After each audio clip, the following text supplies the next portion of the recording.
Never seen a smile so big on my little old lady's face until I tell her I'm going fishing all weekend. Pack up all of my bait and I make plans for 7:45 and I swing around, pick up my date for the weekend. Some reason she seems to please when I'm leaving. There's something I'm missing when I'm gone fishing. When I'm gone fishing. When I'm gone fishing.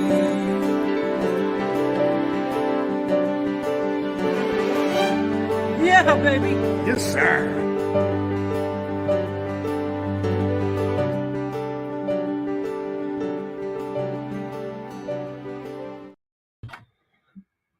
Good evening. How we doing, CFNers? How was your weekend? I hope everybody had a productive yet fun weekend. And of course, yes, in fact, it was Mother's Day yesterday. So a big shout out to all you CFN moms out there that allow us to do what we do. You help support what we do. You take care of things when we're not around. And we wouldn't be here without you. So to all the moms out there, thank you for being you. And thank you for your support. And thank you for all you do. I'm sure a lot of what you do goes unnoticed. So let's take this opportunity right now and say, thanks, Mom. Love you. Hopefully you're going to be in my life for a very, very long time. And even if you're not, you will never be forgotten. So to all those moms out there, we can't thank you enough for all that you do. I hope everybody had a good time. I know the weather wasn't the greatest out this way, but if you got out and you enjoyed some fishing and some fun out in the outdoors, tip of the hat to you. It was walleye opener out this way for the second go around. It started last week. It continued again this week. Nice to see everybody out enjoying species-specific openers, whether it be steelhead, whether it be bass, walleye, perch, you name it, pike. It's fun to see you folks finally out fishing and getting your jam. What's up, Steve? Nice to see you. Tony's in the house. Always a pleasure to see you, Tony. Richard Dunlop, Sure a lot. That is your nickname. That's your new handle, Richard. Sir, share a lot. Because I'll tell you, you do a lot of that. Stephen, nice to see you as well. Eve, that was a great picture of your mom. I really love seeing that. Bob Zanette, you were definitely one of them that was out on Walleye Opener. We've got a Happy Walleye Wednesday edit coming your way, so we look forward to that. What's going on, Lloyd?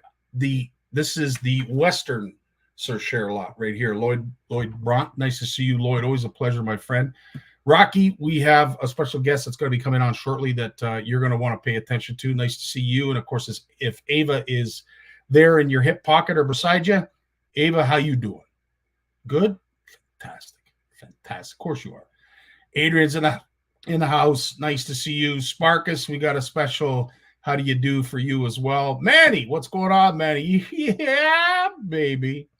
That's awesome, man. Fantastic stuff as always. Now, if you are at all interested in what to get that certain somebody that Father's Day, because it is around the corner, it's next month. Here are some interesting ideas that was shared to me that I have to give a shout out to Chris Church. He was looking at this over the weekend and sent a few links, but one is very practical. I'm not so sure about this one. Have a look.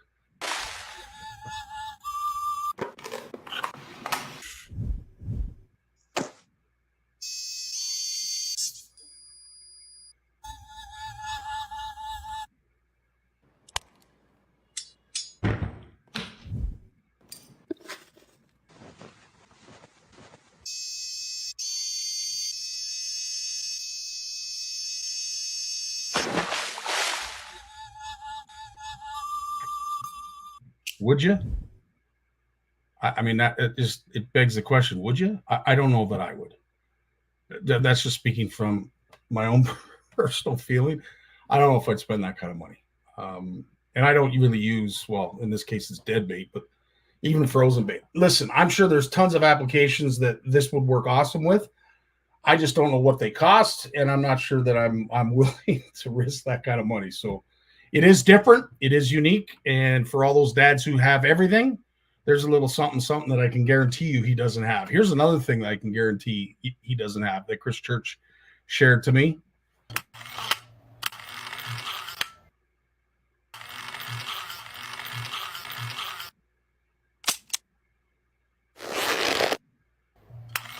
Now, anybody who loves to fish with snelled hooks, I would love to say that this is a great gadget for you if you're maybe not as great at tying them and you want to tie a bunch of them. Again, it's not great detail how this machine exactly works, but I'd be interested, depending on what it costs, to try it out, because I'm sure all of us use snelled hooks at one time or another. Or if you're going to tie a worm harness, that's a great idea as well. As I said, I don't know that I would buy it. It would all depend on the price. But needless to say, for all those fathers out there that have everything, by all means, those are just two great opportunities to buy that certain somebody in your life, a certain something that they may not have.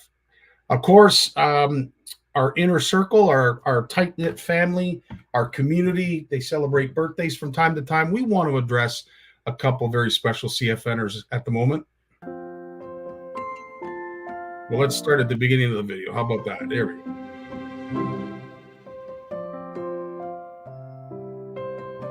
Happy birthday to Mark Beeler, who's currently out on the Miramichi River, enjoying what should be a fantastic weekend of, holy crap, I don't know what he's going to be catching, but he held up a striped bass recently that I'm sure is going to make it to a Monster Monday at some point. But Mark, if you're out there enjoying yourself, congratulations on celebrating your 19th birthday. And turning 20 today, Sparkus. So happy birthday to Sparkus, to the both of you. As I said, very important pieces of our CFN community, and we can't say enough about them. A couple updates that I want to share as well. Of course, we have our next gen raffle going on right now. We currently have 263 tickets still available. Some great prizes. We're going to be sharing them continuously throughout this month. The final day to purchase a ticket is May 31st. The draw will be shortly thereafter. So as I said, if you are interested in winning some of the wicked prizes that are available, head over to Next Gen, head over to my page, CFN. You're going to see this stuff posted a lot. And to all those who have been mentioned at the top of the post, thanks so much for your donation. Thanks for your support. It's going to go a long way. It's going to go an absolute long way. So Next Gen, as I said, it's alive and kicking. We are hitting the ground running. We've got all kinds going on, and I spent pretty much the entire weekend tying combos for our first event that's coming up in Keswick. So I look forward to that. Next Gen, if you want to know more, head over to the Facebook group, but or ask any of the individuals you see in the picture, except for the little girl holding the rod. They'll tell you a little something about CFN and Next Gen and the value that this program offers to big brothers and big sisters. It's just an amazing story. CFN Fish Off. I was hoping Mike would give me something to announce tonight. That is still coming. So for all those who have patience and are exercising it in great lengths, we appreciate that. But I can assure you there will be an announcement upcoming very, very shortly. Again, big shout out, thank you to Horwood Lake Lodge, who is going to be the host of 6th annual CFN retreat. And why this is so significant is it is booked solid. That's right, booked, fully booked. Even if you wanted to come, you couldn't come between August 11th and the 17th. You're going to have to book another week, another weekend, another day. But reach out to Warren and Doris if, in fact, you want to go up and enjoy a fly-in type resort without the fly-in cost, without that fly-in price tag. Horwood Lake Lodge provides you all that. And as I said, I can't say enough about Warren and Doris for what they do for us. So we're looking forward to that event. And of course, Camp McIntosh, Moose will be on here just coming up near the end to talk a little bit about OFC Nation, the retreat, the charity tournament. There's a whole bunch going on in OFC land, and it all starts this weekend. and it is going to be busy. I'm telling you, the month of May and June is going to be on fire for CFN, OFC Nation, and all those who we are doing our best to promote. But if you are looking, we're looking still to book, I think it's one full cabin that sleeps 4 and maybe one other cabin that sleeps 2. So we're not completely full, but we're getting there. That's all the information you need.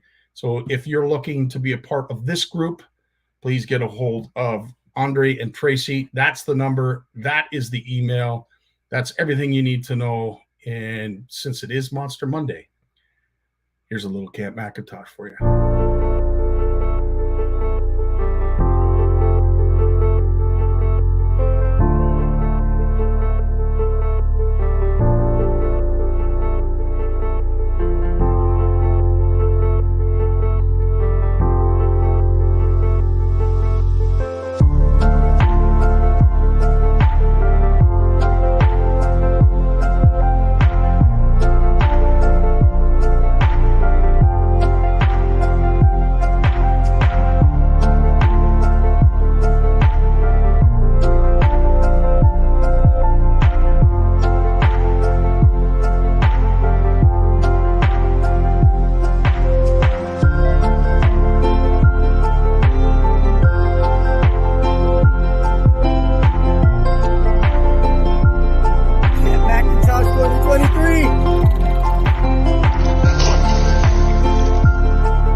Can't wait.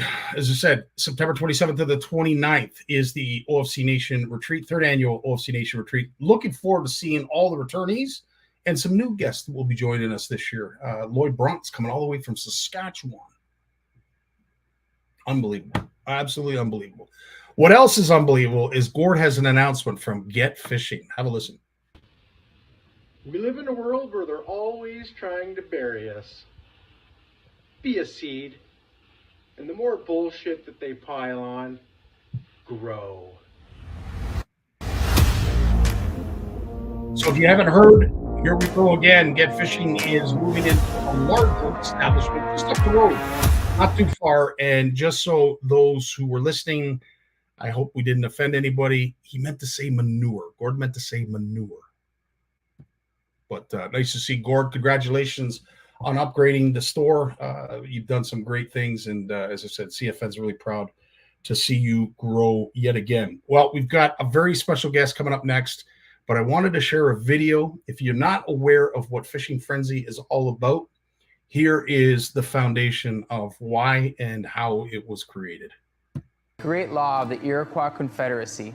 In our every deliberation, we must consider the impacts we have on the next 7 generations. Kids are the future. They are the next CEOs, the next teachers, and the next leaders of our world. Our vision is to operate youth fishing leagues in cities and towns across North America. It takes a village to raise a child. And we created the Youth Fishing League, not only to teach the value of the outdoors, but also to be a big part of our community. This is a sport fishing league for kids who want to learn about angling and those who already love it. On behalf of everyone at Fishing Friendzy and our Youth Fishing League, we wanted to invite you to be part of this great new program and join our movement to connect kids to nature. Now, let's get to know the one and only Mike Sklad. Mike, how you doing, my friend? Hey, how's it going? What's up, Scotty? Hey, everybody at CFN. Yes, sir. Yes, sir. Rocky's in the house. Mike, this is long overdue. We've been meaning to get together and explain what Fishing Friendzy is, what it means to you, and what it could mean to certain participants. But first and foremost, thanks for taking the time and joining us tonight. No problem at all. Thanks for having me. Appreciate it. Where do you want to start, my friend? When did it all start, Fishing Friendzy? Well, you know what? It's actually funny.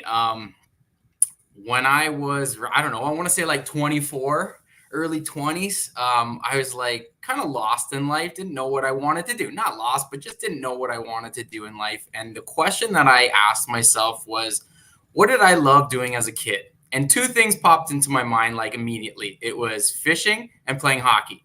So I based that decision of where I'm going to go with my life on those two kind of things. And I realized, like, with hockey, I'm not going anywhere professional hockey, stuff like that.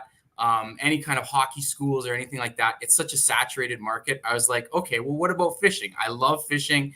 What's going on in the fishing industry? What can we do, that makes me happy and something that I can, like, make an impact while I'm here in my life, right? So basically Fishing Friendzy kind of evolved from there. When we started Fishing Friendzy, it was actually kind of just an opportunity came up. My cousin who used to play pro hockey retired, and he said, "Hey, Mikey, I know you love fishing. We're putting together like a hockey traveling exhibit, and we thought of you to do a fishing one." I'm like, okay, that sounds awesome. So we actually got hired by a couple state fairs in the U.S. and set up like a live fish pond, a casting area, a reel race, educational displays, and that's kind of how it started. And then it slowly evolved into a few other programs. And we still have the traveling exhibit. We did the C&E for years. I probably met a lot of you at the C&E in Toronto. We saw thousands and thousands of kids and families who've never fished before, right downtown Toronto. And it was amazing and starting that really kind of made me realize how much I love just being around kids and like hanging out with them and like just teaching them and trying to be a good mentor to them. Right. So I love that. I'm a big kid myself, so that kind of made it easy for me. But yeah, that's kind of how it all started. And then we had a lot of families who were asking us about like a program.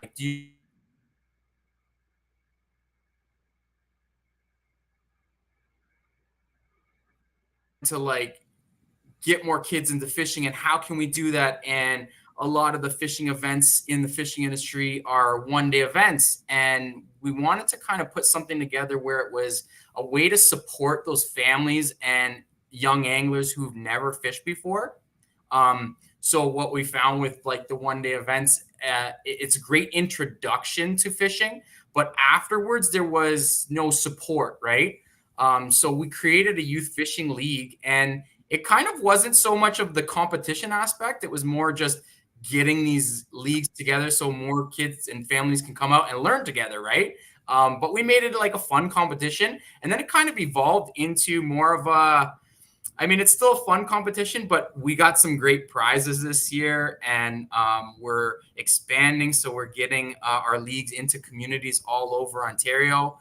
So this year we have 13 fishing leagues, Orangeville, Smith Falls, Huron, Perth, which is Wingham area where I live, Chatham, Caledon, Hamilton, Cambridge, London, Victoria Harbor, and Belleville.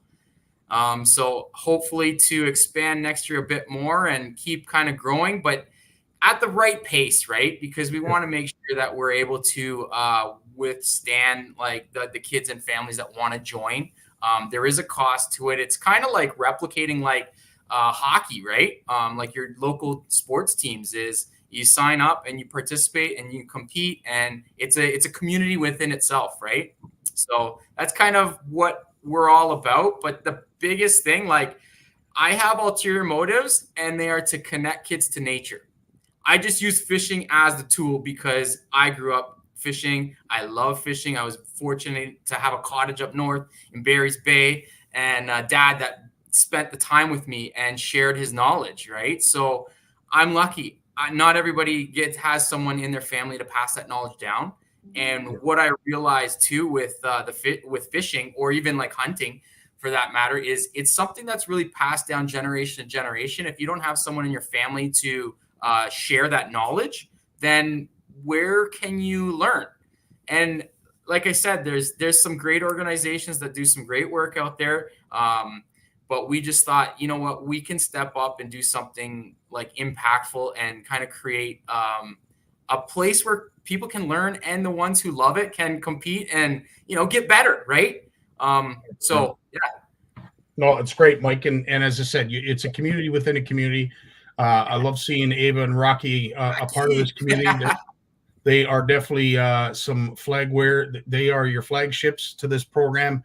certainly on full display at the Toronto Sportsman Show, they were pointing everybody in your direction.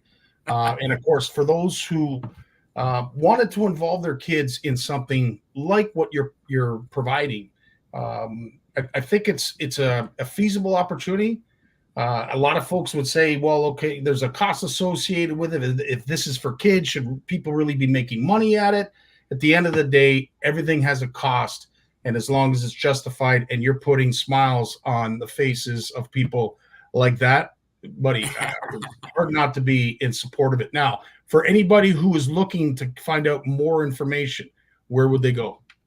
You can go to our website, www.fishingfrenzy.com, and that's friend with a ZY at the end. And yeah, there's a cost to it. We're a nonprofit organization, and there's a lot of costs that go into this. We make sure we kind of cross all the T's and dot all the I's. We want to make sure that it's a safe environment for the kids, that everybody who's running our leagues are being checked by the police to make sure that, vulnerable sector check is being done. We operate a lot of conservation areas. We really believe in the work that they do, and there's a fee to enter and operate our leagues out of those locations. So yeah, it's when you break it down, it's actually a really valuable event compared to your sports teams like dance or soccer or hockey, right? So, I mean, I got 4 kids, and we just went through our schedule, and we're 5 days a week. We're somewhere and 2 places at once. So, between baseball and soccer and hockey, it's awesome. I coach pretty much every one of my kids' teams too. Just love being around the kids and, trying to boost them up, So I have to say, Mike, what you're doing from the outside looking in is something that is no different than baseball, hockey, or anything else that is provided for a kid. And there's a cost associated with that. So I certainly understand your struggle, but in the reality of things, it's just reasonable to understand that not everything can be free. So I totally get that. Now, just on a side note, I did scroll through a lot of your timeline and a lot of your history, and I came across this picture, remembering Dominic. And I have to ask, what is the significance of Dominic? His name is Mario, and he was actually such an amazing human being. It's a funny story and kind of cool because I went to high school in Mississauga, and one of his teachers, because he went to school in Mississauga too, he's 20 years younger than me, and they reached out to me and said, Mike, our friend Mario loves fishing, and he wants to come out fishing. This is what he has. He's not expected to live a long time. Is there a way you can take him fishing? And so we set up a date. His uncle came, and it was just amazing. And the 2 teachers that taught me in high school came out, Mr. and Mrs. Malteri. So thanks for setting that up. And we went out, and he had an absolute blast. His energy was infectious. It was such a wonderful day on the water. And it's definitely sad to hear. I got a call a couple months later that he passed away. And it's part of life. I'm glad to meet him and that he influenced my life in a way. So it was kind of cool. But yes, it's sad, and we just wanted to kind of remember him and pay homage to him. So we wanted to get more kids who have those challenges in life to join what we're doing, or not just what we're doing, but get out and fish. One of the biggest things, one of the biggest messages of anybody can take away from me being on here whenever I speak is just get connected to nature. Enjoy our beautiful waters and our rivers and our land, and respect them, because it's so important for us as humans to be connected to nature. It's natural therapy. When I'm having a rough day, whether I'm going fishing or just going for a hike, it really does help huge and calms you down and really centers you, that balance, right? And then what we can do for nature, we need to help clean up the waters or respect it, and even ethical angling. Catching and release is huge, but if you want to harvest the fish, it's about how you respect that animal, right? And then obviously what nature does to us is clean air, fresh water, food. It's life, right? 100%. So that's a big part of like what we do with Fishing Frenzy Foundation and getting kids involved in it, because ultimately, like the video you posted that we did says, is kids are the future. They really are. They're going to be the next CEOs, the next politicians. And if they have that love for fishing or the outdoors in some shape or form, they're going to want to protect what they love. And they're going to grow to become these leaders, right? So that's really what my mission in life is, to really like just impact them in a positive way. And whether it's through a fishing league or a traveling exhibit or taking a kid fishing who is in a wheelchair, like we're going to try to do the best we can. And you know what? Sometimes the best we can isn't that good, right? Like I'm pretty real with myself and others and the expectations. No one's perfect. You know, we all make mistakes, but we can all try our best, you know? 100%. Mike, well said. And just to quickly wrap things up, I want to make this announcement because I'm with you. I want to do things that will benchmark the future so folks can look back and say, you know what, this was an integral program. This helped me get into fishing. And I hear it all the time with Next Gen, and I'm sure you hear it with Fishing Frenzy. So on that note, CFN wants to donate the ability for a new member to the Fishing Frenzy Foundation, a year or a season or however it is that you do. We want to sponsor a child to attend one of your foundations, one of your programs, one of your events for the course of the season. And thanks, Scotty. Appreciate it. Thanks everybody at CFN for doing that. That's awesome. Yeah, we'll send someone to our youth fishing league.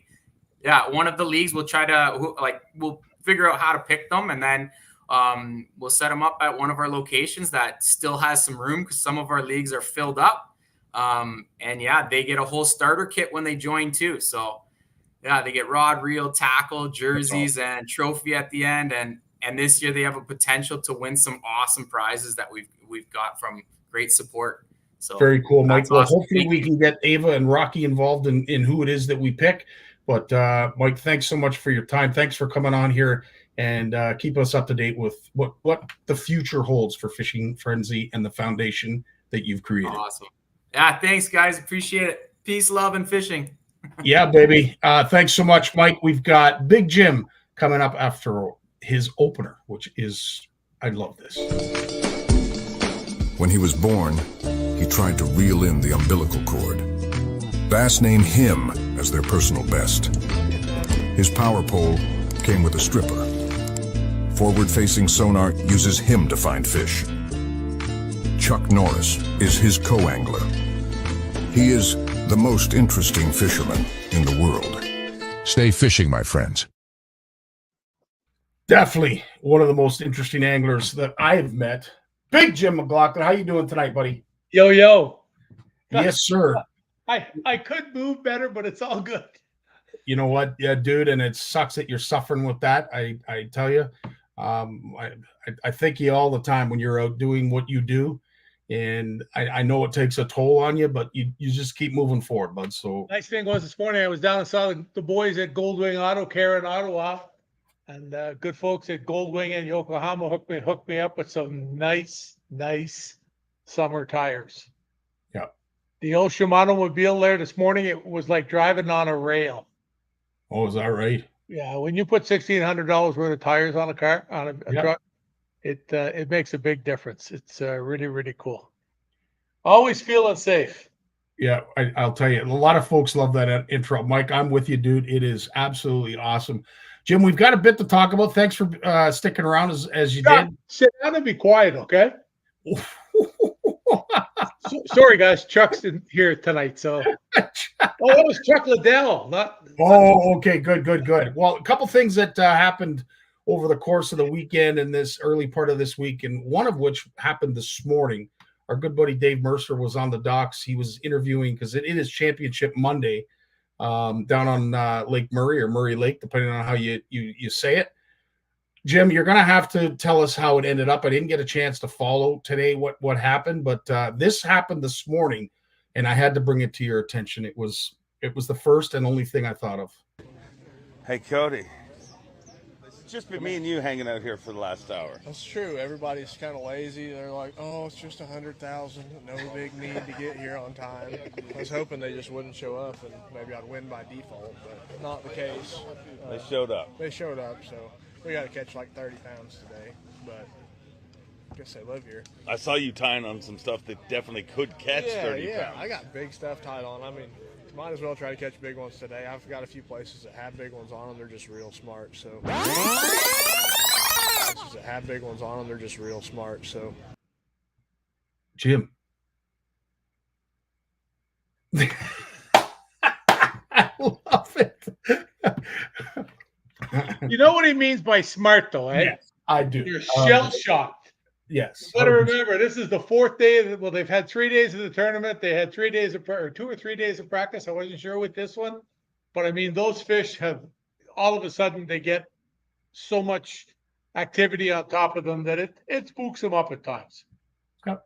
You see it happen at all tournaments. But you know what? Walters that won there, see, he had 25 pounds today, eh? Now, he would have milked it. I mean, he would have taken every big fish, but there was a thing. I'm not sure if it was yesterday or earlier today. And it showed him there was another guy fishing beside him and they were talking. I think it was him. I could be wrong, but the 2 guys were fishing and the one guy fell out of the boat. I saw that. I mean, you see that? He went to move something with his foot and he just over the side he went. And I thought, there's something I've never done. I've fallen out of the boat, but not. Now, I will have to say that none of us have had this happen to us either. And Jordan Lee did a great video on it. Didn't get a chance to upload it, but if for all those who have fished before, understand that there is an advantage to us lads when it comes to having to, receive nature's call. The unfortunate thing is he got caught doing it on national TV. But the best part of the story is while he was sprinkling, he got a little tinkle and he caught a fish at the same time. Tinkle on the sprinkle. When has that ever happened, Jim? Never happened to me. Yeah. Actually, one of the times I fell out of the boat was trying to have it pee down the back. Oh, Sparks is saying it was Lee Lives. Lee Livesey was talking to. I could have sworn it was Jordan that they were talking. Yeah, it was Lee Livesey. Marcus, you would know better than I. Lee Livesey was talking to the guy when the other guy fell out of the boat. Okay, Yeah. That's it. Okay, thanks, Marcus. Thank you, appreciate it. Yeah, but I'll tell you, yeah. Sean's saying I know a guy that's fallen once or twice out of the. Yeah, I can only imagine that story. We'll find out more of that at the OLC Nation retreat. But needless to say, very interesting that there was a whole lot of social media, a lot of posts, a lot of videos. I think what happened was they had a weather delay, Jim, as you know. Yeah, the first day was wicked. And of course the fishing was tough after that. So I think folks had a little bit of time on their hands, because I think at one point even Scott Martin was saying, and I forget Canterbury he was talking to, they were having a hard time trying to find. Hey, he uses my fluff. There you go. Scott Canterbury. Never take your line out of the water. No, 100%, Jay. That is great advice. But I do have to get to a video that the one and only Scott Martin shared. I edited up a little bit, and I'm hoping this has never happened to you, Jim, and all kidding aside. But to bring it to a lighter note, I would be interested to hear some of the craziest things that ever happened to you on the water. But here's what happened to Chris. I believe this was last week. I'm not sure.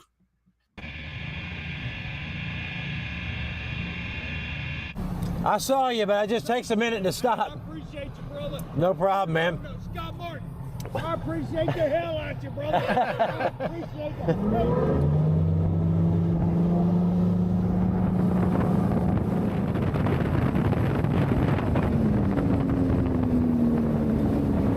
I'm sorry. I'm sorry, I didn't see you. You're gonna shoot me? I'll call the cops on you and you'll be arrested. You know that, right? You'll go to jail pulling a gun on somebody. That canal is a full-speed canal, you know. As far as stopping, it's a courtesy thing. I stopped for the other boats. You know, I didn't see that guy. He was kind of tucked up in the side there in those little dark trees, so it's kind of hard to see boats. But, you know, we saw him. We're trying to slow down. As we're trying to stop, he's pulling a gun out of his pocket, which is what I call a loose cannon. Loose cannon, indeed, Jim. I'll let you. Beyond loose cannon. Yeah. I don't even know what to say. It is.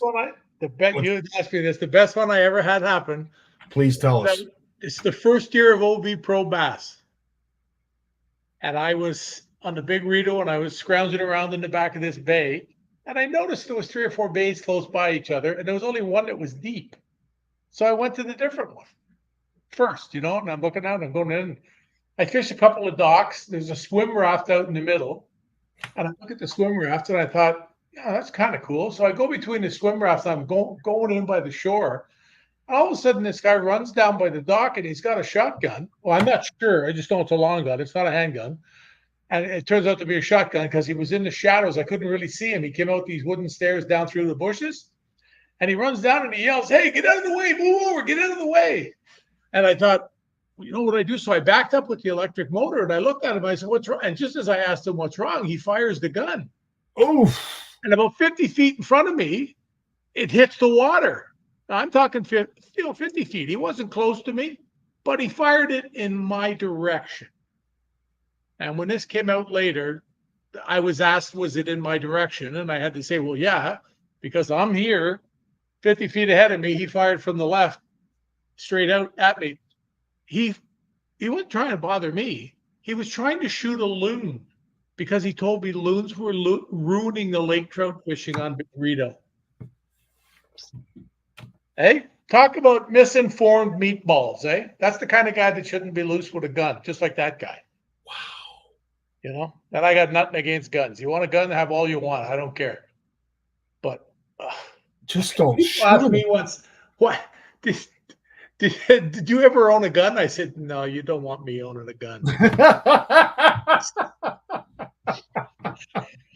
I don't think I would have talked about using it. It wouldn't have been a good deal. But yeah, no, we had that like that happened to me. And I went back, of course, this was way before cell phones or cameras or anything, like way before. And I went back to Rito Ferry, called the OPP in Perth. The guy came down, met me at the dock, and they had to wait. I told him, I'll run you over in my boat if you want. He said, no, I got to go in the OPP boat. And he asked me, did I perceive that I was in danger? And I said, not really, because he asked me to move.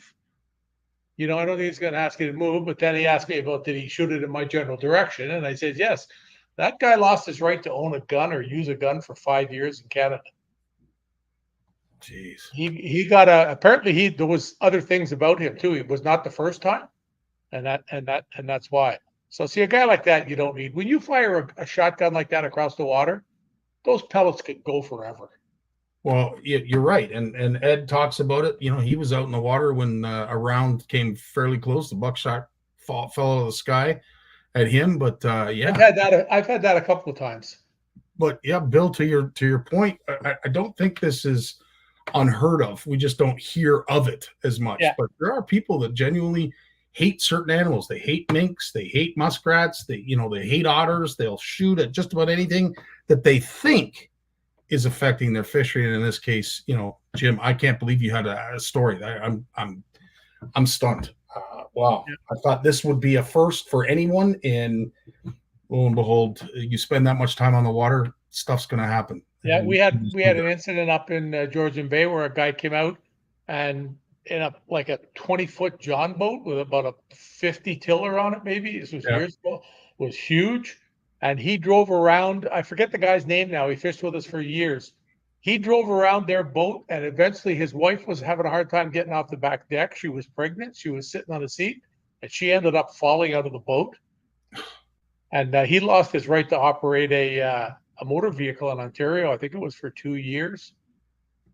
Period. Like no car, no boat, nothing. You ain't doing it, 100%. And Sonia, you're probably correct. Especially if I was around, I'd have a hard time not encouraging. I know a guy on a lake somewhere, and he's one of only, I think, 2 or 3 cottages on the lake, and he spends his mornings sitting having coffee at the picnic table, shooting cormorants. Interesting. Yeah, and I'll bump into him the odd time, And he'll say to me, or I'll say to him, how's the cormorant fishing? We always refer to it as that, eh? And he told me, he said, some days 30, 40, 50, and they Yeah. just keep coming. His lake used to be a wonderful little trout lake. It's virtually void of fish. It's See, and this is the unfortunate thing. Like, one end of this, and this is like one of those places where if you're fishing, you wouldn't hesitate to take a cup and take a drink. You know, it's all granite, spring fed. Well, it's not just spring fed, but it does have springs because he's terrified to ice fish on it. That's how many springs there is. Like he sent me a picture of the ice one day, and there was like 20 white rings on it when it started to freeze, and that's where the water's coming up and makes those rings. Yeah. And he said first day, he said some days, he does ice fish, but it's only in front of his place. He walks, but there's an island at the end, it's a beautiful little gravel thing that comes up from a glacier onto a little island with the 10 pine trees, and that now is just all folded over, broken, just a pile of shit, dead with birds sitting on it, and it's just horrible, just absolutely horrible. Yeah. Well, I certainly don't want to dump on cormorants. I think anybody who knows me knows what I feel about them. I'm not about hurting an animal needlessly, but at the end of the day, Steve just brought up a scenario that has concerned me ever since I saw it in the Napanee River. They just go to town, especially during spawn. Like these fish are in those rivers, and they're anyway. I digress. I could go on and on about cormorants, but. Those who are doing them ethically and getting rid of them ethically, dealing with them ethically. Oh, trust me, this guy's doing it ethically. All the power to you. That the round he's shooting at that birds, if it hit you or me, we'd be done. Jeez. Unreal. Yeah. Now I know you've got a busy week coming up. Just start with what you're starting with first. How's that? Well, I got the tires put on here tomorrow. I got to bring the mother to the doctor again. They're still trying to figure out what this pain is that she has. It's been going on now for 2.5 years. Like nothing to do with the aneurysm. Yeah. This is just something completely. But anyways, another trip to the doctor with that, and I'm busy making jigs. I go into one of the local stores on the way back out of Ottawa this morning, and I'm talking to him. I say, hey, what's going on, buddy? Whatever. I chat with him for a couple of minutes. And he says, you got to bring me some more jigs. I said, I brought you 90 2 weeks ago. They're all gone. So I went to look at the rack, and there's like two jigs on the rack. Oh, really? Yeah. Walleye season opened last weekend. He said he couldn't believe it. He said he hardly sold any plastic. Wow. Guys coming in looking for hair. So I told him, I said I have to go back to Ottawa tomorrow. So I said, when I go up, I'll make a bunch here tomorrow morning. So I made about 50 this afternoon when I got home. You've been busy. Lately, you've been really busy tying. Yeah. Like, does that start to slow down in June? Does it start? Yeah, the end of June, beginning of July. Last year it went right into August. But see, as soon as the bass season opens, I'm already having guys calling me for fluff. It's already. They couldn't have phoned me like, a month ago or 2 months ago. As I've told them 3 years in a row. It is what it is, buddy. It's all good. It is what it is. I will say you look absolutely dapper in that Horwood Lake jersey you have on, that T-shirt. You see me without it on.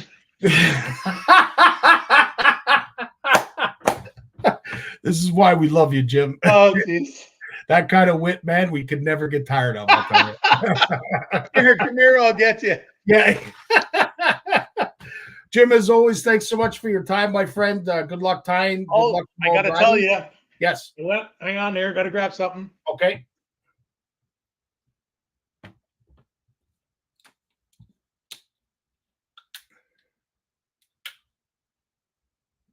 So I go down the back the other night. I can't believe that we've never had pond weed down the back, which is a fine little cabbage.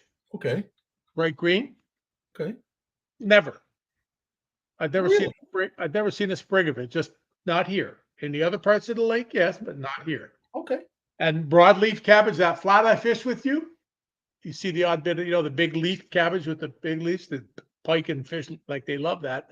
So I go down here the other night, and I'm standing there and I'm looking, and the water's still high. It's right coming onto the grass. Like it's still that high. And I'm looking and I'm thinking to myself, well, where can I cast? there's nowhere to cast a little jig or even a bobber, or I got a little crankbait I could reel on top to see if there's any crappies left or anything. I didn't think that there would be. So I had in the truck one of Hero Nishine, Nishine. Yeah. He gave me this little thing, not the plastic. He gave me that little spinner belly deal. See, it doesn't have a swivel on it. Most of these things have a swivel so the blade turns. Right. This is just attached by a split ring hanging on there. And I got one of Jamie from True North. One of his little critters on there. What's this one called? I think I got a bag of them, or did. Oh, this is what we were going to share this. That's right, Jim, that you were talking about possibly tying it with braid to No, that was the crankbait. Oh, that was just the crankbaits. Okay. That's on the crankbait, yeah. Okay. Damn, I feel like a nut now. I can't remember the name of this little thing, but it's really, really cool. He sells tons of them. You can see how small it is too. But an interesting looking blade, Jim. I've never seen like that. What would you even call? That's not a willow leaf. What kind of blade would you call that? The Hero Nishine blade. There you go. Perfect. Well said. But he's got it on his little head. See the little black things in the middle of the plastic? Yeah.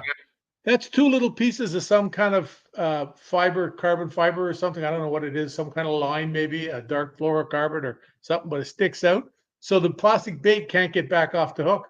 Gotcha. Once it goes on, you can see it plain as day there. See the little thing sticking up there? Yeah. And they hold it. I fished with that for half an hour in the weeds. It never came off.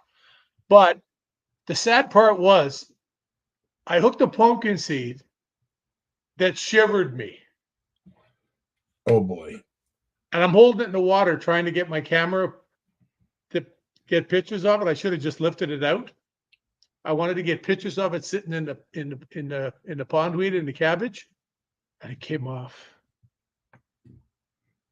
Happens. So when I was done crying, the water was up onto the grass, not just at the edge of it from the tears. But I was never so wow, man, oh man. But he gave me this to the show. I don't know if they're available yet. I know his bigger ones are, because it's done on the smelt head, which is beautiful looking jig heads. Great looking. Oh, this is my box from the Sportsman show where he gave it to me. So they're the highly tuned professional. I still haven't put the box from the Sportsman show away. Because that's the smelt head, which everybody knows. Yeah. And now he's got them with the blade underneath. I think it's smelt head plus or something. So just a great way to present plastics. I mean, it's nothing new. It's been around for forever. But he's put it on his bait, which is great. It's got that beautiful Gamakatsu hook in it. And he's got the cool thing about his jig heads is that if he has an 8-ounce jig head, he has a smaller hook in it. But he also has the same head with a big hook if you want. And so I love tackle producers that think outside the box like that. Yeah. That's awesome. But he gets it.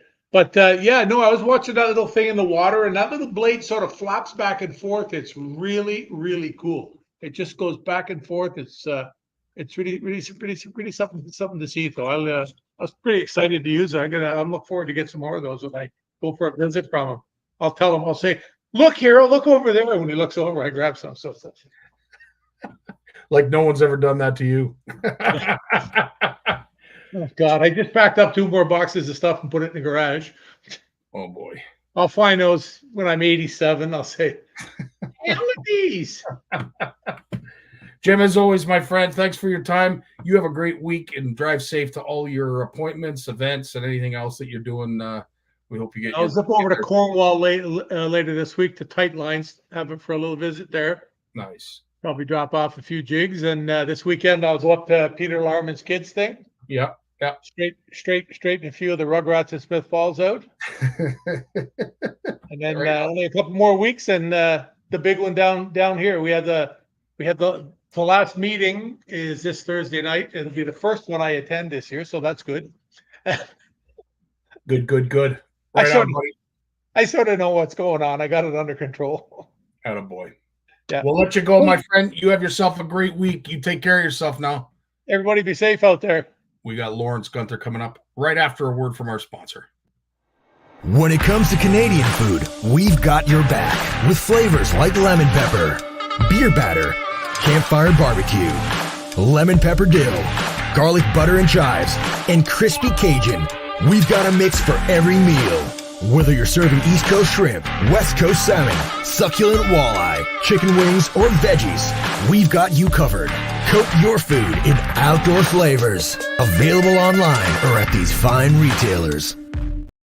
There he is. Lawrence Gunther. How you doing, Lawrence? I'm doing well, buddy. Can you hear me?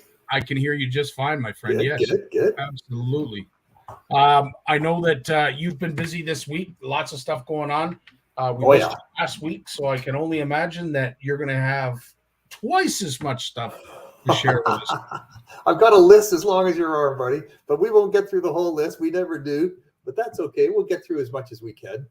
And as we always will, if you've missed this show or any others, or you're interested in some guests that you haven't had the chance to listen to, and you know that Lawrence has spoke to on Bluefish Radio, please head over to Bluefish Radio and look at all the wonderful resources. If you've missed this podcast or any others, I'm sure it's there. Just go to Alexa and say, "What's new on Bluefish Radio?" There you go. Thanks, buddy. Thanks for the plug. I'll get it down, Pat, at some point, Lawrence. I'm still working on it. I'm running out of mirrors to do this in front of. No, it sounds good. There you go. I'm not kidding, man. It sounds good. Right on. Yeah. So what are we talking about? What's going on in fish news? Well, the Bluefish News, the latest episode of the Bluefish News came out on May 8th, so just last Thursday. Unfortunately, the date on the actual copy was wrong. Now we have two issues that say April 17th, but this one is actually May 8th, and you'll know it because it's about commonalities between recreational fishing and small and large scale commercial fishing. What do they all have in common, and what are they all what are some of the differences, but mainly the commonalities? And what does that mean in terms of what's happening with technology and our fish stocks, and what kind of lessons can we learn from that? And basically, I talked to some pretty cool experts who spend their life thinking about this sort of thing. And one of the podcasts that we reference in that editorial is from a University of British Columbia professor who has got a ton of recognitions and awards and posts and sharing this and doing that. And it's all about, what's going on in the high seas with the commercial fishing, and what do we need to do to dial that back to make sure it's sustainable? Because really, the technology is pretty impressive, like with all fishing, right? The technology is impressive, but are the regulations keeping up? And that's what everyone's talking about. A lot of people are saying, well, we got to dial it back and reel it in, and and phase out some of these technologies. It's too much. And I get a lot of emails about that, Scotty, from people who say, oh, the technologies are over the top, we got to cut back on that. I don't think that's ever going to happen, or should it? People want to have a good day on the water. Commercial fishers want to have get their limits. They don't want to spend as much least time out there as possible with all the hazards that are on the seas, away from home. If the technology can make it more efficient, why not? And so it comes down to, how do we just make sure that the regulations are keeping up to speed so that the stocks aren't impacted, right? That's the long and the short of it. But there's some pretty cool little nuances in there, and definitely want to listen to this guy's podcast.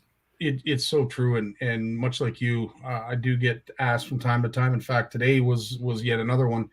I won't say who, because I would rather them announce what it is that they're going to announce, but they had asked my advice on forward-facing sonar, and of course, we've talked at great length, and we know the topic, we know the controversy that's associated with it, but they're trying to run like a family fun tournament, and I was asked, how can we do that and somehow eliminate the need to have it technology based? So in other words, they just want to promote family fishing, family fun, obviously hand out some prizes. And I had to say that you've kind of already created it, the blueprint, because at the end of the day, if it's family orientated, that's the road you want to pursue. And I don't think every angler is going to agree with it necessarily. The stance that forward facing sonar is not to be permitted during the tournament. I don't know that they're like that decision, but I'm sure they'll respect it, because I want to say that there are tournament organizers out there that are looking for opportunities to run a tournament that isn't technology based. I know there is. I know there's a demand for it, and a lot of it has to do with the anglers and the participants themselves. Do they really want to go to their wife, go to the well, go to the bank, go wherever, and try and get a loan to deck out their boat the way the ones who are productive in those tournament trails and what have you? No, nobody does. Yeah. But, at the end of the day, I think they need an alternative. There needs to be a substitute, and I think having a family fun orientated tournament is the way to go. Yeah, but think about it. Kids want to have some action, right? If they're going to get hooked on fishing, you got to get them hooked on fish first, and that's vital. And if you can show them a little bit of what's going on underwater through technology, say, hey, look over there. What do you think that is? And start to get them to see things through that screen and understand what they're looking at, and understand about habitat and all the different species that are down there and all the life that's down there. It could be pretty impressive, right? They're thinking, I didn't catch anything, so obviously there's nothing in the lake. No, that's not the case at all. Have a look, and those are valuable lessons. That not everything you throw your line at is going to bite.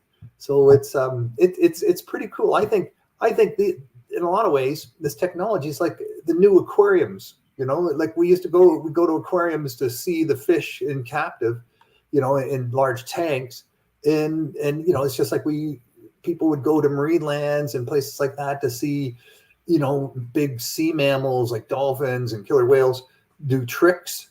Now we go on whale watching and we go to the places where these animals live, and we see them in their natural environment. And it's not easy to do when you just get to see them when they're at the surface. But if we can use technology to show them underwater as well, I think that's a great step towards connecting people with an understanding of what's going on in nature. I agree 100% with what you say. I'll say it the easy way. You want a kid to learn about something, tell them they can't use it. I'm telling you, that's the best Put thing. that stick down. Yeah, that's the best thing. Any advice I could possibly give. You want your kid to learn about something, tell them they can't use it. Why you figure it out. And when they go to, this is what this technology, whoa. Because the one thing that I will say is we don't give our kids enough credit for what they're capable of. Yeah. But as soon as you tell them not to do something, not to use something, don't go there, trust me, that's exactly what they're doing. That's exactly where they're going. And they're going to learn firsthand what it is you don't want them to learn. So I think reverse psychology is the best solution when it comes to getting kids to learn about forward-facing soil. That's like locking up the liquor cabinet, right? As soon as your kids see you locking up the liquor cabinet, they want, they grow up and they're going to think, man, there's something in there that's good. Well, worst mistake I ever made was putting iced tea in the liquor cabinet along with everything else, because I won't begin to tell you. The lines always met up. They were awesome. The lines always met up, but it wasn't always exactly what was in the bottle. Oh yeah. That there's always and then marking little pencil marks on the labels and how they move around. And 100%. Yeah, the more you make it the forbidden fruit, the more people want 100%. For sure. I hear you, man. That's totally true. It's about teaching responsibility, and that's what we need to teach. Not say don't touch that. Sure, some things we have to say that, but when they're old enough to use it, we teach the responsibility that goes with it. That's the role of a mentor, right? 100%. Now I know you got a long list, so let's keep going. Yeah. So here's some research, and this got me thinking about what happens to all of us on the shore and in our boats. So these researchers in Australia, they surveyed commercial fishing boats from 7 major fishing countries, and they looked at 5 types of fishing, everything from long lining to drag nets, to the purse nets, to gill nets, to traps and pods and things like that. And they assessed how much of that gear is lost by these commercial fishing boats every year. And it came out to just about 2 to 2.5% of all fishing gear is lost every year. And I'm thinking, well, that maybe applies to me too, right? In my boat with my friends and me, we lose stuff. Everyone loses stuff fishing. But in our case, it's a lure, it's a plug, it's some plastic, it's some hooks, some terminal tackle, right? We lose these individual small pieces. but it adds up. And when you see this on a mega scale, like these commercial fishing boats, where they're using, 40-mile long lines or nets that, are as long as a football field and on, and they lose 2% of this huge amounts of gear, you can see where people get concerned about that at the mega level. But I'm thinking, there's a lot of us who fish, and maybe that's adding up too. And I'm just saying, check the knots, make sure you're using the right size gear, make sure you're using the right size line, make sure you're using leaders, because it does add up. And, look, years ago, people thought, oh, this piece of plastic's ripped, it's plastic, just toss it over the boat, it sinks to the bottom, it disappears. People use water like that. It's a natural thing to toss stuff into the lake and the river and make it disappear. And normally it was never been a problem because everything we used to throw in was organic. But now we know that those little bits of plastic aren't organic, that we know that, but they're also getting gobbled up by fish and without hooks, and they can plug up those fish pretty good.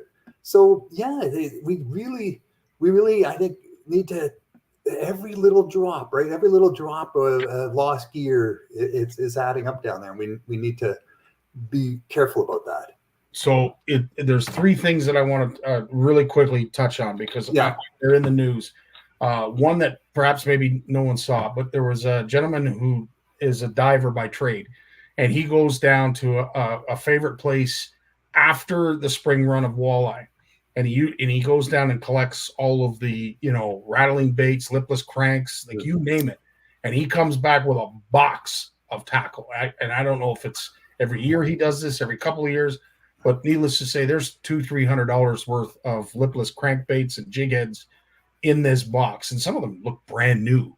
Yeah. So to your point, it's definitely happened out there. Steve's even saying, holy crap, 2%. Every time I go out, love cranking them out. Yeah, absolutely. And this is the unfortunate thing, is our tackle sometimes is what is used as the sacrificial lamb, if you will, to get that desired catch. The other one I wanted to mention, of course, were those young kids, and I'm not exactly sure. I think it was Holliver Inlet. They were dumping a whole bunch of trash overboard, and they were caught on video.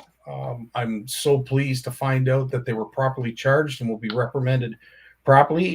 But, at the end of the day, it is just a scathing example of how we're not getting the message through to the masses about the importance of clean water. And the other one that I just recently watched yesterday was Survivor Men. And it was probably one of my most favorite episodes when he's up in Alaska and he goes along the shoreline and he needs to catch a salmon. So he's got all kinds of net, like to your point, all kinds of net, all kinds of floating buoys, like you name it.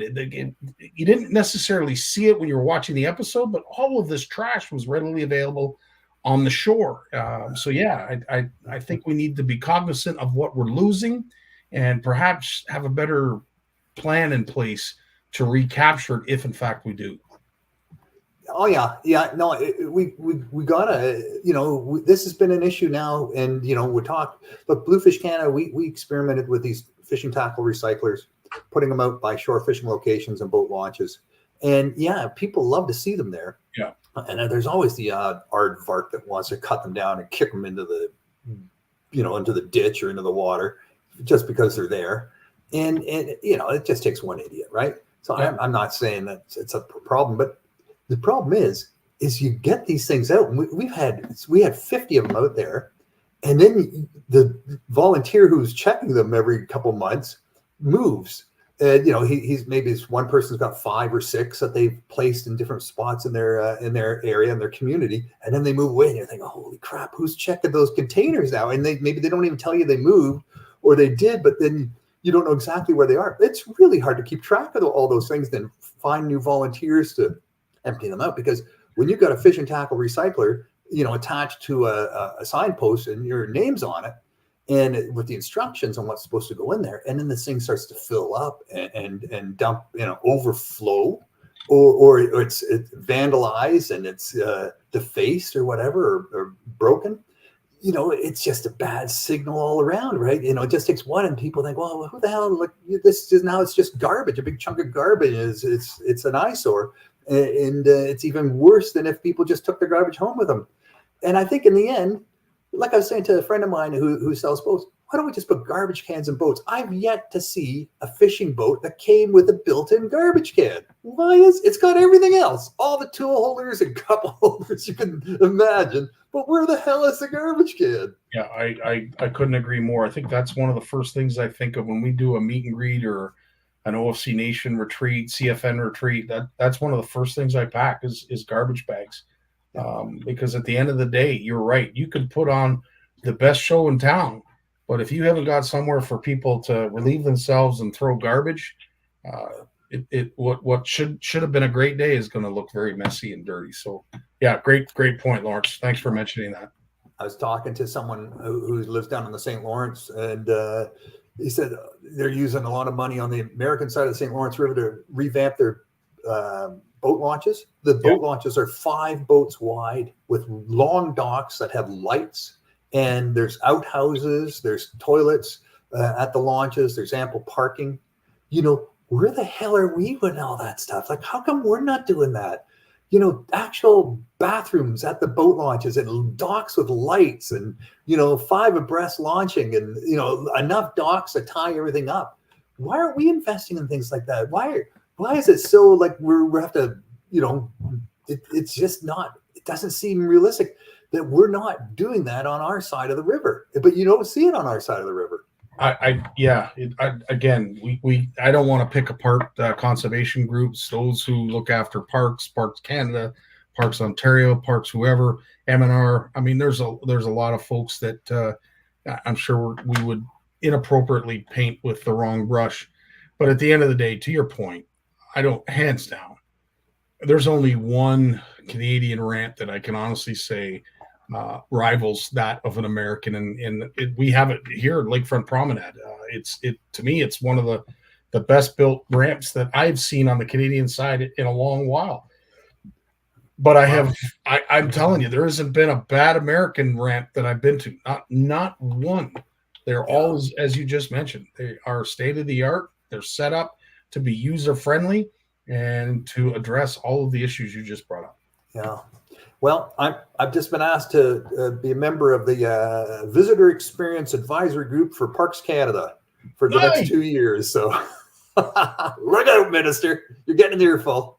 Well, if he's still around, who knows? Whatever. There's always a minister. There's always a minister, whatever they are, whoever their name is, or whatever. There's always a minister. So, absolutely. Yeah. We got 2 more, Lawrence. Here's 2 that fit together. So up on the Labrador coast, way up near the Arctic, there's a Inuit community up there. They just finally managed to get a marine sanctuary created off their coast there. It's 16,791 square kilometers of marine and coastline. That's a huge amount of space, right? That's huge. That's huge. And that means they've got, it's not just Parks Canada or DFO saying, hey, everyone's got to stay out. They're working with the community, say, okay, what does this mean? Well, maybe they don't want, oil drilling in the area, or missile testing, or things, fracking. Who knows, right? But they'll come up with the conditions. Fishing is not an automatic sanctioned thing. In all of the marine protection areas we create in Canada, fishing is not banned instantly. It can be one of many things that are discussed and decided on locally that by the management committee established to set the rules for these places. And understanding that and getting involved at the local level when these areas are created is really important. Getting on that management committee, that advisory committee, to make sure that this whole idea of scientists and precautionary principles don't go amok, right? Like you could say anything's a precautionary principle, but you have to have some science showing that has to happen. So here's some science that just came out around marine sanctuaries around coral reefs in more southern waters. And it's my last item for you, Scotty, and then we can kick it around a bit. But these scientists said, we set up these marine protection areas on these coral reefs, which are sort of the incubators of marine life. Like all the small life starts there, and then all the big life gathers around and eats it and gets nutrients from it. But they're saying that when they set up these marine protection areas on these coral reefs, you would think the number of adult fish would stay the same or should increase, right? I would say increase, yes. It's not. It's actually decreasing. The amount of adult fish on these coral reefs is decreasing. So you wonder, is it attracting people to come and more tourists to come? And if fishing is still allowed, maybe more people who love fishing are showing up saying, hey, that looks like, can I fish in that marine protection area on that coral reef? Well, yeah, I'm coming. And maybe that's what's happening. Maybe it's attracting people. They didn't give any rationale for why it's happening. That's the next part of the research that they're going to undertake. But they're saying, these on these coral reefs where it's very targeted fishing, it's the number of adult fish is actually decreasing. It's kind of tragic, but they really got to get to the figure out why that's happening. That's interesting. I would never have thought it going that way. But yeah, to your point, we create these jungle gyms or whatever you want to call these park attractions, and it draws people. And if there's people, there's not usually fish. So that's interesting. Well, that was one of the big selling points of marine protection areas in these smaller islands, to stimulate tourism in these economies that are desperate for tourist dollars, right? Why do you visit a tropical island or some sort of coastal community?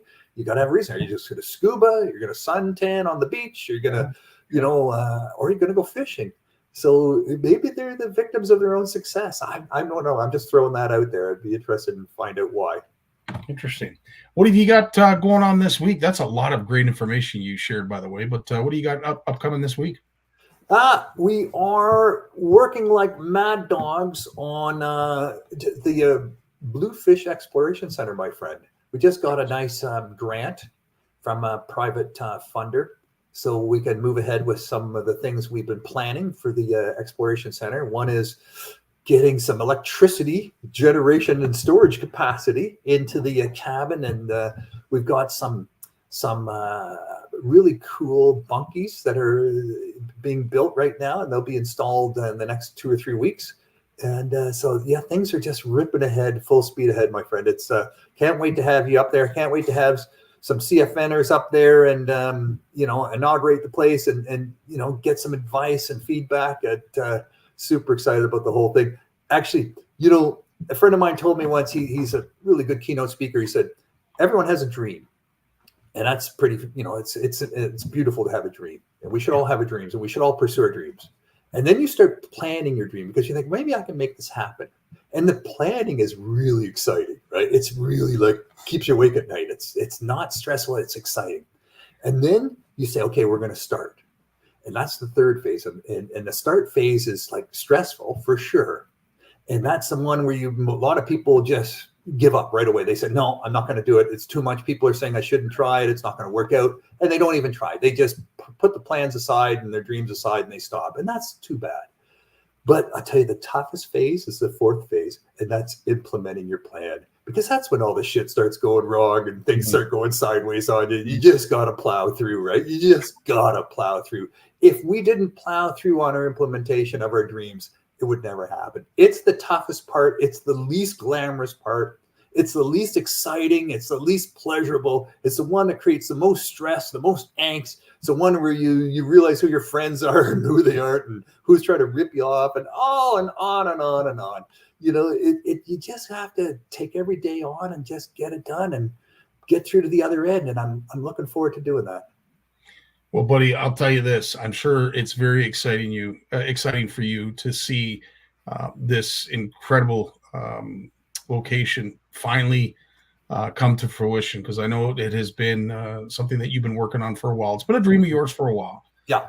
But to actually see it now come to existence and actually see it grow into what it is currently growing into, that I share in your excitement, and I'll tell you, the future looks very bright for those that have this terrible terrible disability, but you're finding ways for them to cope and enjoy it. I mean, all abilities, all backgrounds, right? All identities. Everyone's welcome. Exactly. I think, Lawrence, I think that's so awesome. And unfortunately, we don't have enough of it in the world these days. So I'm glad you're making a huge difference. And I'm glad you come here every Monday to share it with us. And, thanks, buddy. I can't thank you enough for your time. We wish you well. Have yourself a great week. And we look forward to seeing you again next Monday, my friend. Thank you so much, Scotty. Right on. That is Lawrence Gunther. We're going to have Jason Barnucz coming up right after a word from his sponsor. The fear of failure is failure itself. The world of science rewards the ones who are willing to try and fail. Because without the courage to embrace failure, ideas remain ideas. But with that courage to fail and to learn, ideas can change the world. J-Dog's in the house. How you doing, Jay? Doing good, buddy. How are you doing? Living the dream, as they say. It. What kind of weekend was it for you? Was it a chore kind of weekend? Did you get a lot done around the house, or did you get out and what? It was Mother's Day weekend, man. The Mother's Day, just so everyone knows, it's Mother's Day weekend. And I'm reminded of that every year, that it's not one day. It's more than one day. It should be 365 days. So at least we can do is celebrate for 2 full days of Mother's Day. So, no, we had a good time. We what did we do this weekend? We didn't do any fishing this weekend, unfortunately, but we got some big plans coming up in the next couple of weeks. So I'm trying to get some things off our plate.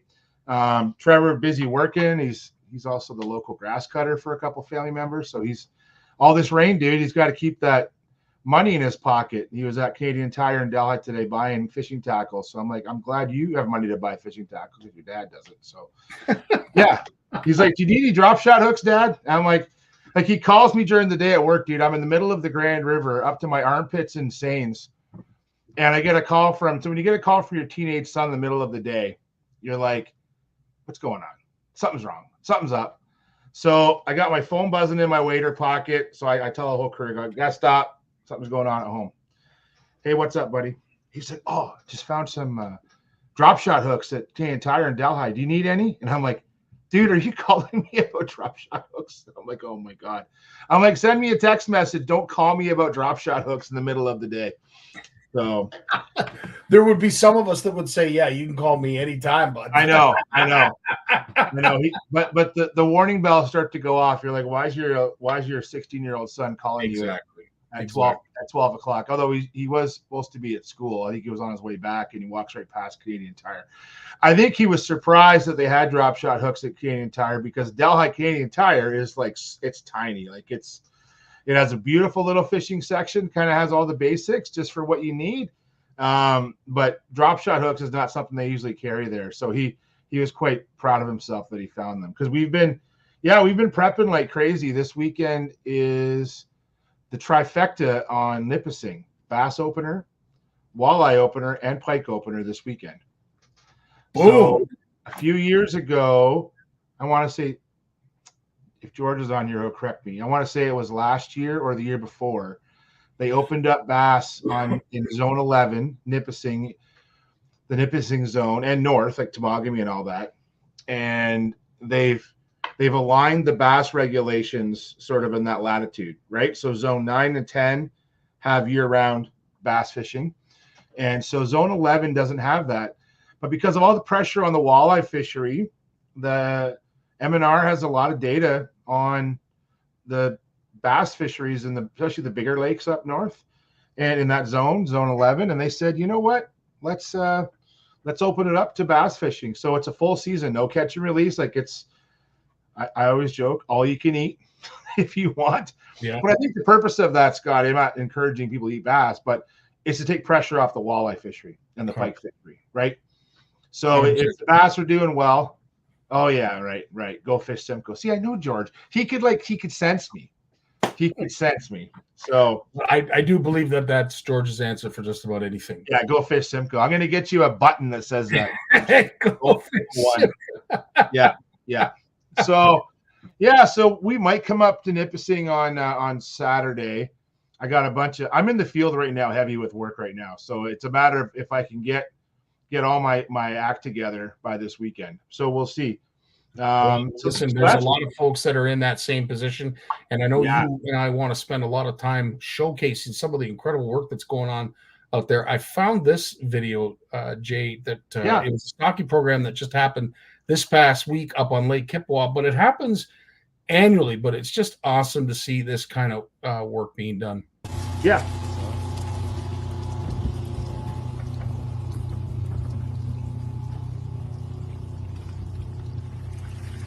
So how far out do you go?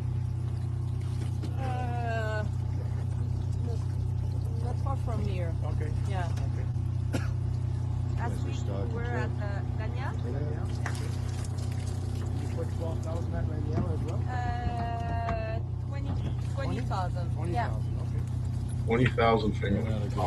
That's cool.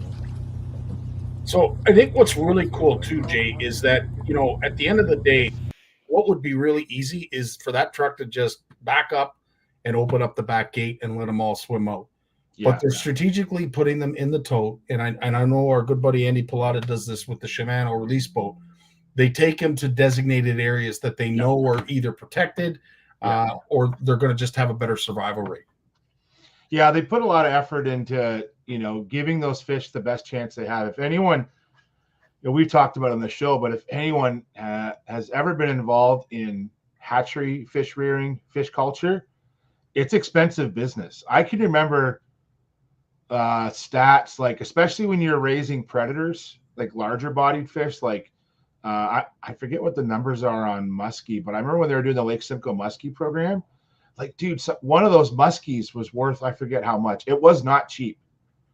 And it just comes down to the amount of, and the dollar comes down to how much food, a hydro cost, the rearing time, the staff cost. Like, it is not cheap. So when they put these fish out, they want to make it better for everyone. They want to give those fish the best chance that they can. And a lot of research goes into what's the best size class to put in those lakes, right? So, yeah, it's cool. Actually, Kippawa Lodge, shout out to Kippawa Lodge because that's a cool video that they shared. I actually fished there once a long time ago. I drove up there in like my old Pontiac Grand Am, and I met a couple of Heather's cousins up there. And the fishing was not the best. I did not have a great time up there. We had a good time. Fishing wasn't great, but great place. Like, if anyone wants to go to up for just a cool adventure, Kippawa Lodge is great. It's up Lake Kippawa's north of Ottawa, south of Timmins, right? Like, it's in that, or it's on the Ottawa River, is it not? Yeah, you go up Highway 11 as opposed to 69. But yeah, it's almost on the same parallel, maybe a little bit south of Timmins, but the general idea is it's quite a ways up there. And typically the fishing is usually really, really good. But I will say it is a huge body of water. And if you're not familiar with it, spend the first day at least trying to find where they're holding fish, because I don't know that there's a bad spot in the whole lake, but you know what? For me, it was I'm with two guys who just want to go out and just jig a rock pile for a walleye, and they don't want to look around. They don't want to explore. It's their nature. It's in fact, years later, we used to go as a group up to the Reservoir Gouin up near Val-d'Or, Quebec, and years later, we would do an annual fishing trip up there, and I would kick their. We've been swearing on here all night. Kick their butts. Yes. Because they just want to jig. They just want to anchor and jig, right? Mm-hmm. And I would back troll through the crappiest weather, dude. Yeah. But the worm harness was just the ticket, man, that time of year. It was late in the year. It was September, so the fish were deep, feeding on Cisco's. And if you could find a school of Cisco's and drag a worm harness through there, it was lights out. And you could catch them jigging, but we caught way more cover in water. So that's my tip. So what's George saying in here? He's got this is actually another interesting tip. For those who are being asked questions when you're out on the water, I think this is great of George to remind us that this is all about creel samples. So make sure you're answering the questions correctly, because it's going to help in a huge way. Yeah, and there's another comment he's got up here too about please report any tagged walleye you catch. MNRF tagged over 1,500 harvest size walleye this spring. So that's up in Nipissing. So yeah, so these are all important studies. If people want to see fishing get better, you need to make sure that you follow through with that, man. Right? 100%. And Sonia, to your point about the dumping aspect, this is the only time that I would be critical. I understand it's easy when you don't have the staff, you don't have the help to do it. I mean, there's really no other way. But the problem I have is just like fish, just like birds, they migrate. And if they get this idea that there's going to be this smorgasbord of fish hanging out in the harbor every year because we're dumping yearlings, fallings, springlings, whatever, some will go belly up and they'll look at it as a free lunch. And cormorants are the last people we want to, or the last animals we want to be informing that there's free food over here. and you know, I will give MNR credit and those other groups that are stocking. They try to avoid they obviously don't want cormorants to eat them. Like they really try to pick the right time to do it, and sometimes it doesn't work out. You know, like sometimes they're under pressure to get those fish out because they're at capacity at the hatchery. They got to get those fish out. You know, it's a really tough game they play, right? So, you know, none of those. I'll tell you, I know a lot of hatchery staff personally in the province, be it the volunteer staff or paid staff, and they don't get paid very well. I'm going to put that out there. They do it for the love of the job. Trust me, they don't want them getting eaten by cormorants. And this is it. You know, when you talk about the cost factor of it, you know, the folks who have never helped out or been a part of a hatchery setting or any kind of aquaculture for that matter, you don't realize the cost and what may seem straightforward thinking by taking them out into the bay, taking them out to the narrows to a point that it's away from the public, it's away from everything else. Makes perfect sense. But just as Jay mentioned, like, you have no idea the cost involved in feeding these fish. And when you're starting to rear fall and yearling size fish, I couldn't put a dollar amount. I think it was Eric that maybe asked what would be the dollar figure. I couldn't even begin to guess now. I know some of the old literature that we have, it was down. I think they had it down to a science when it came to summer fingerlings of walleye. It was 78 cents a day per fish when it comes to the investment. But what it would be now, Erica, Sonia, or whoever asked the question, I have no idea, and I don't think. And I don't think we're talking cents. We're talking dollars. Like it's dollars. Like so, if you got 1,000 fish, in you know in that there's $1,000 worth of fish in that bin, right? So I just wanted to one thing I wanted to bring up tonight. I'm sharing a picture. I don't know if you can see it or not. No. I'm gonna Is try it in the private chat? I don't know. No, I'm gonna go present, share screen. Try this again. Is it coming up? There it is. There it is now. Yeah. Oh, so you can highlight my son. I'm gonna highlight his message first. On break Domino's. He calls me at 10 to 7, Scotty, right as I'm logging in. He's like, Dad, I need supper. Can you order Domino's and pay so I can have lunch on my shift? He's working the close shift tonight at Domino's. So shout out to Trevor at Domino's, and old man still buying him food. You owe me lunch, kid. So this picture, I want to talk about this picture for a second. And this past weekend, I mentioned last show, the Long Point Bay anglers were having their annual pike tournament. The weather was awful. And if anyone saw any videos, I'll highlight Alicia Raytrowski put out a video on Saturday morning. OWA was down catfishing at Jeanette's Creek, and it poured on them. Poured and blew like gale winds.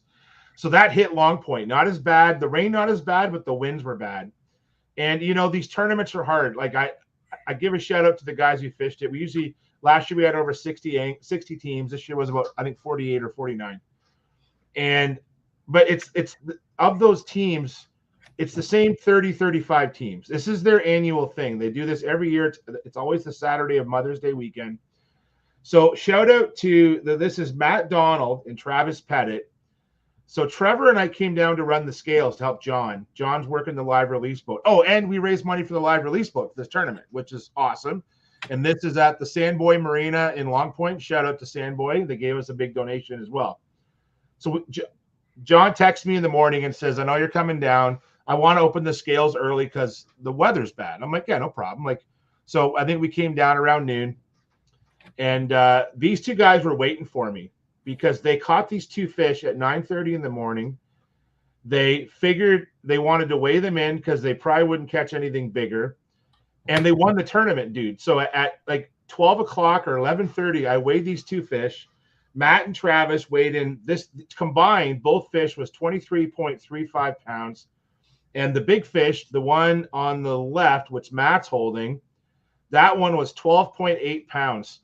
And so to catch over 20 pounds in the spring pike tournament in Long Point, it's a challenge. Usually the winning weight is around 18 pounds, give or take a pound. 23.5 pounds for two pike. And they stopped fishing at 9:30 because they wanted to take care of their fish. And they cashed. Now they won the tournament and they won big fish. And I think they took home over $3,000 in prize money. And the fish went back alive, thanks to the work with Long Point Bay anglers. And shout out to Jake Haskins, who needed some volunteer hours. Trevor's old buddy from grade school. Hadn't seen him in 3 years. He came out to help us do the event and release the fish with John and get some volunteer hours. So that was great. We had a hell of a day. We didn't fish, but we had a hell of a fish day. So, yeah. And you know what? Sometimes it's just as important to have those kind of days. We had a very, very similar. I know Mose is going to be coming up here after. Very similar. The Lunker Bowl last year was exactly the exact same kind of weather. And based on the feedback, everybody had a blast. So just because it's not the greatest weather, if you can endure it, trust me, it'll pay off and the fishing gods will be with you. You know what? It's kind of just dressing for it. And what's cool about this tournament too is like a lot of the guys who go out and girls who go out, there are like actually the Franklins were fishing the tournament. A lot of different like teenage groups, like teenage teams, like old guys, like it's quite the party. I'm not gonna lie. That parking lot, which you don't see there's just a bunch of good old boys hanging out for that weigh-in, and we're standing there in the rain and the wind and just having a blast. It's a great event. I haven't fished in it for years, mostly because I work the scales now, so it's a conflict of interest. I can't really fish an event I work the scales in. Yeah. But loved it. Yeah, new folks too. So this has been a great event, and it really kicks off the local fishing season down here, and that's why it's great to have. So so that was Saturday, man. So I guess I didn't go fishing, but I did have a very fishy day. And Trevor wanted to wear his new rain suit that I bought him, and I'm like, no. You're wearing Dad's old rain suit. You're not getting pike slime all over. Like it's bad enough handling a handful of pike in a day, not handling 40 teams times 2, so that's 80 pike. Dude, slimy. Yeah. They are smelly, but some of them are great fish, man. There's some good looking pike, as George said. I love it. So I need to do more pike fishing, dang it. But there's not enough time. Who would have said that there's no fun in something that stinks that bad and looks that ugly? See, there's hope for us all, Jay. Yeah. There's fun no matter where you look. What's cool about this tournament too is they actually allow trolling, and that's one of the main ways they catch them, Scotty. Oh, I believe it. Yeah. So they're trolling Big Williams. A lot of the fish a lot of folks aren't familiar with Long Point Bay, but it's very shallow. The average depth is like 6 or 8 feet, but there's a main channel down the middle, and this is kilometers. It's like kilometers wide. I'm not giving anything away.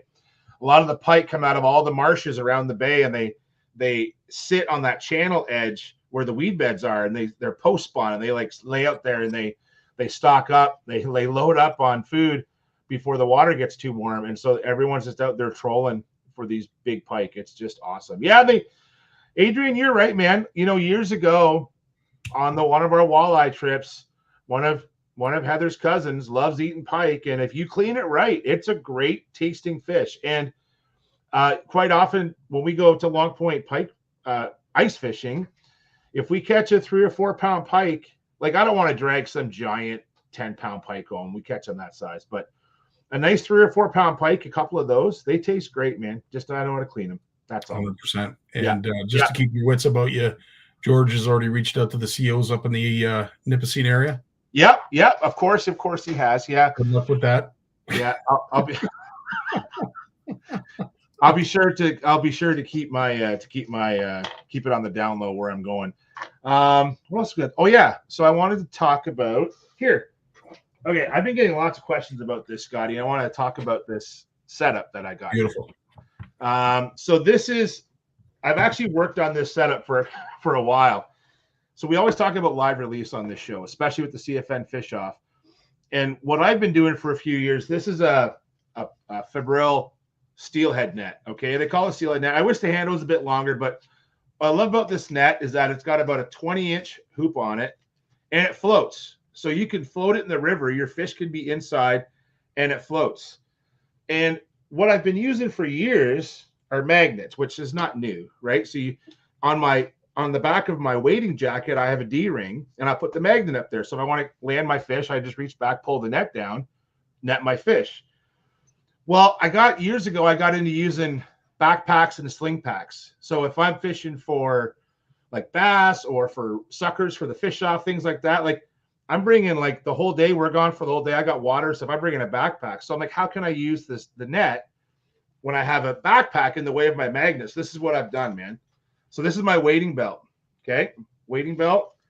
This is just a cheap Amazon, like it's actually for like extension cords. You know what I mean? Yeah. Velcro, you wrap it around. And then, so what I got here is I actually have a carabiner, but when I want to net a fish, I just pop the magnet off and it's on my belt. And what's cool is more often than not, Trevor has the same setup. I don't usually net my own fish. Usually we're fishing together and he pops his net off to land my fish. Does that make sense? Yeah.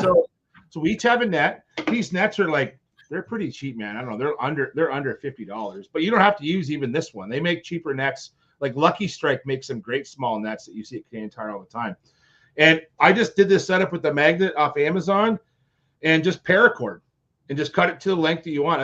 Look how that's just electrical tape, man. There's nothing about the setup at all. It's honestly a great setup. And when you're walking through the woods or along the shore, although it's on your hip, the magnet's pretty strong. Once in a while, like you'll get caught in a tree, it'll kind of get pulled off. So I'm walking through dense brush. I pop the magnet off and I just walk with the net in my hand. And then when I get past the brush, I just put I clip it back on.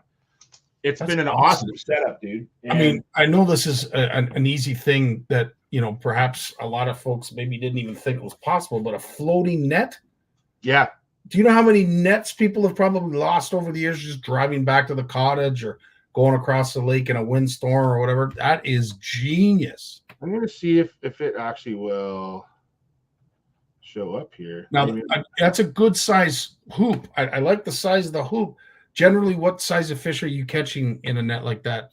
I'll show it on here, actually, Scott, okay. if you can see it. Because Sonia's saying it might not be big enough for browns or pike. So we use it for steelhead. So I've landed some 25, 28 inch. I don't think my big one wasn't in that particular net. So I've actually done it. I've landed some pretty big fish in it. Pike, they're pretty long, right? When you start getting to that 30-inch size, it's hard.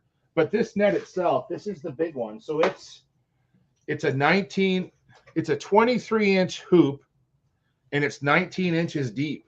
You know, so if that fish cradles, you could easily put a 25-inch class fish in there. So for the fish off, like when we do the fish off, you know, we catch those big red horse suckers and they're 25, 27 inches. They fit in this net, no problem.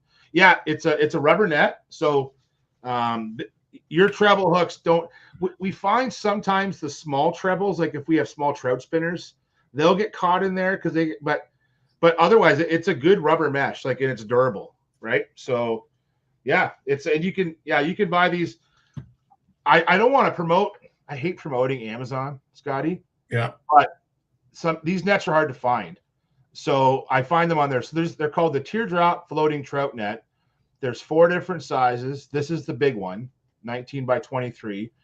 And yeah, and that little handle that's on there, I just cut that off and I just use the paracord. So yeah, that's it, man. I've used it in the kayak as well.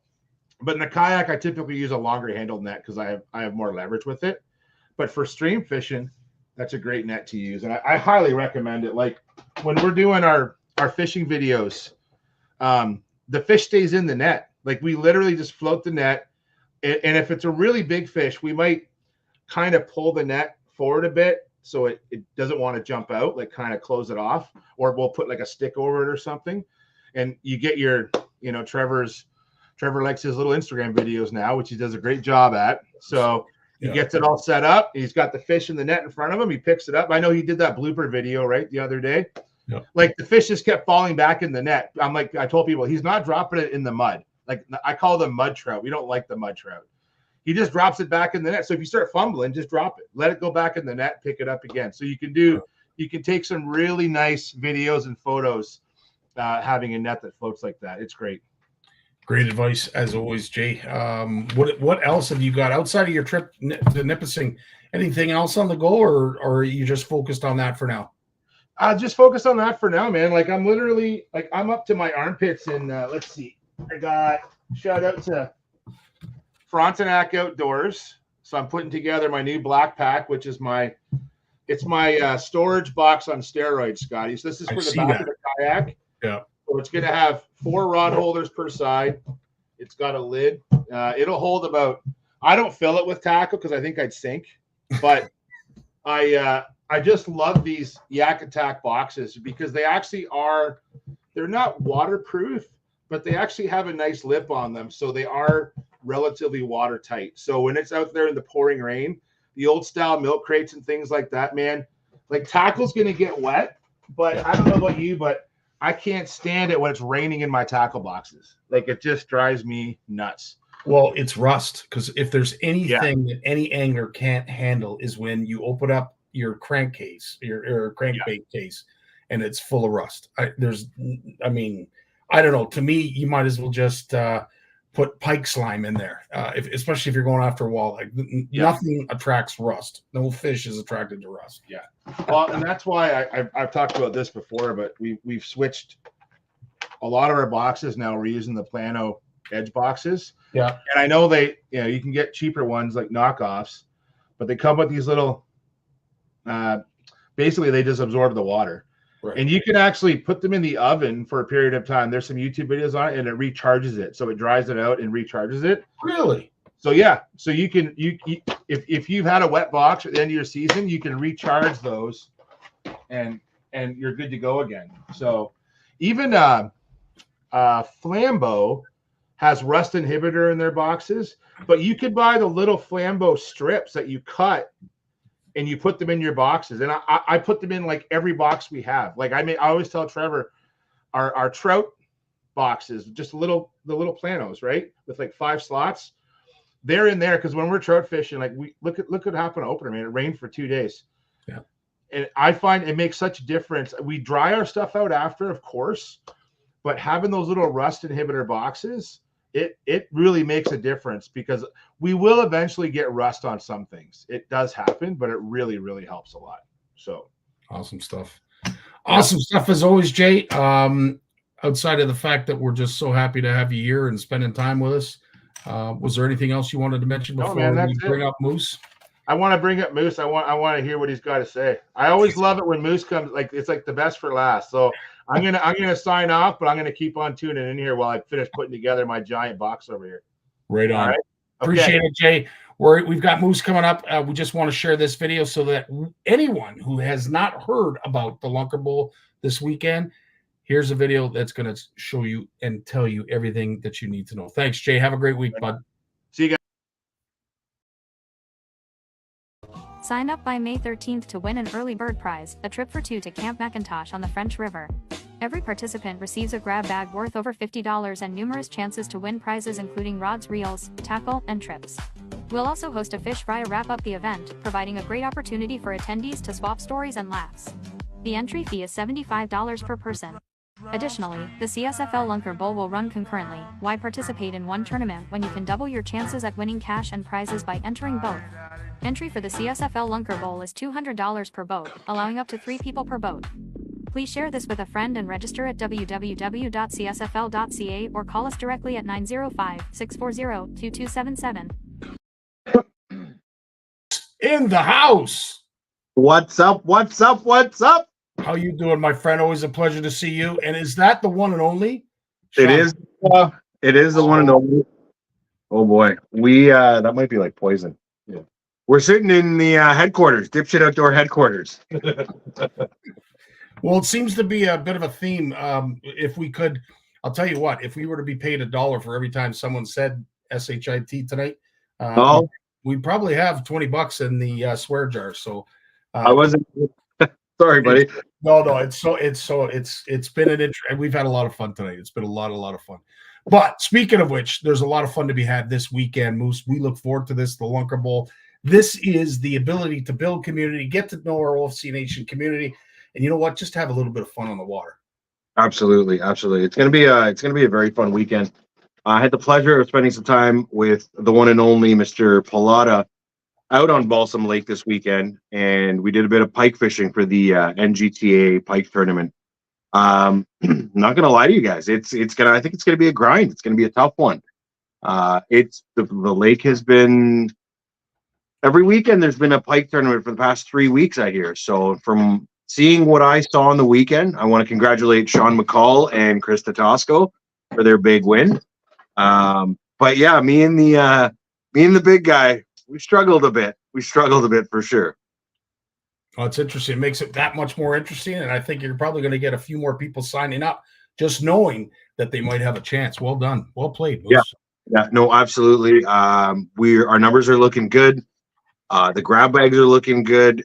It's going to be a really fun weekend. I was looking again at the weather today because I was a little concerned, but it is official. Sign up by May 13th to win an early bird prize, a trip for 2 to Camp It's not 100% official on the weather, but right now it looks like Saturday. There's going to be 1 to 3 kilometer winds, which means it's going to be flat, calm, and no rain. No rain at all on Saturday in Balsam. Out of Rosedale, no rain at all. So let's keep our fingers crossed that it stays that way. As you guys can see, there's some big heavy hitters that have stepped up and donated some goodies to the grab bags. Our friends from Rapala, BKK, Pro Jays. I cannot even tell you. You are going to be very surprised. Pro Jays donated a boatload of goodies. So I was afraid that the grab bags weren't going to have big value until, these showed up in the mail. So every angler is going to get one giant swim bait from Storm, from our good friends at Rapala, a set of BKK hooks. X-Zone will be in there.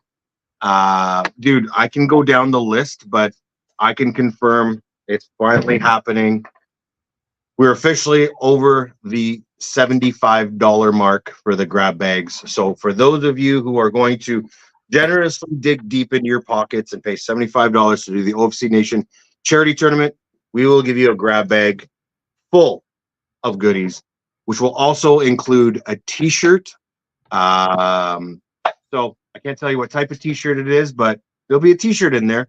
And then our friends from American Bait Works have also stepped up, so they were sending something out in the mail. So I'm waiting on mail. And like always, our first, second, and third is going to get a rod and reel combo from our friends at Shimano. Jackal. Dude, the list goes on and on and on and on. So, yeah. As always, dude, you always come up big in a huge way, and it always seems to benefit others as opposed to yourself more so than anything. You know what, Moose? That's why we love you, dude. Your heart's in the right place, and you know what? If we do benefit from it, let's just make sure that we give Moose a hug, a kiss, a pat on the back, but most of all, a big thank you.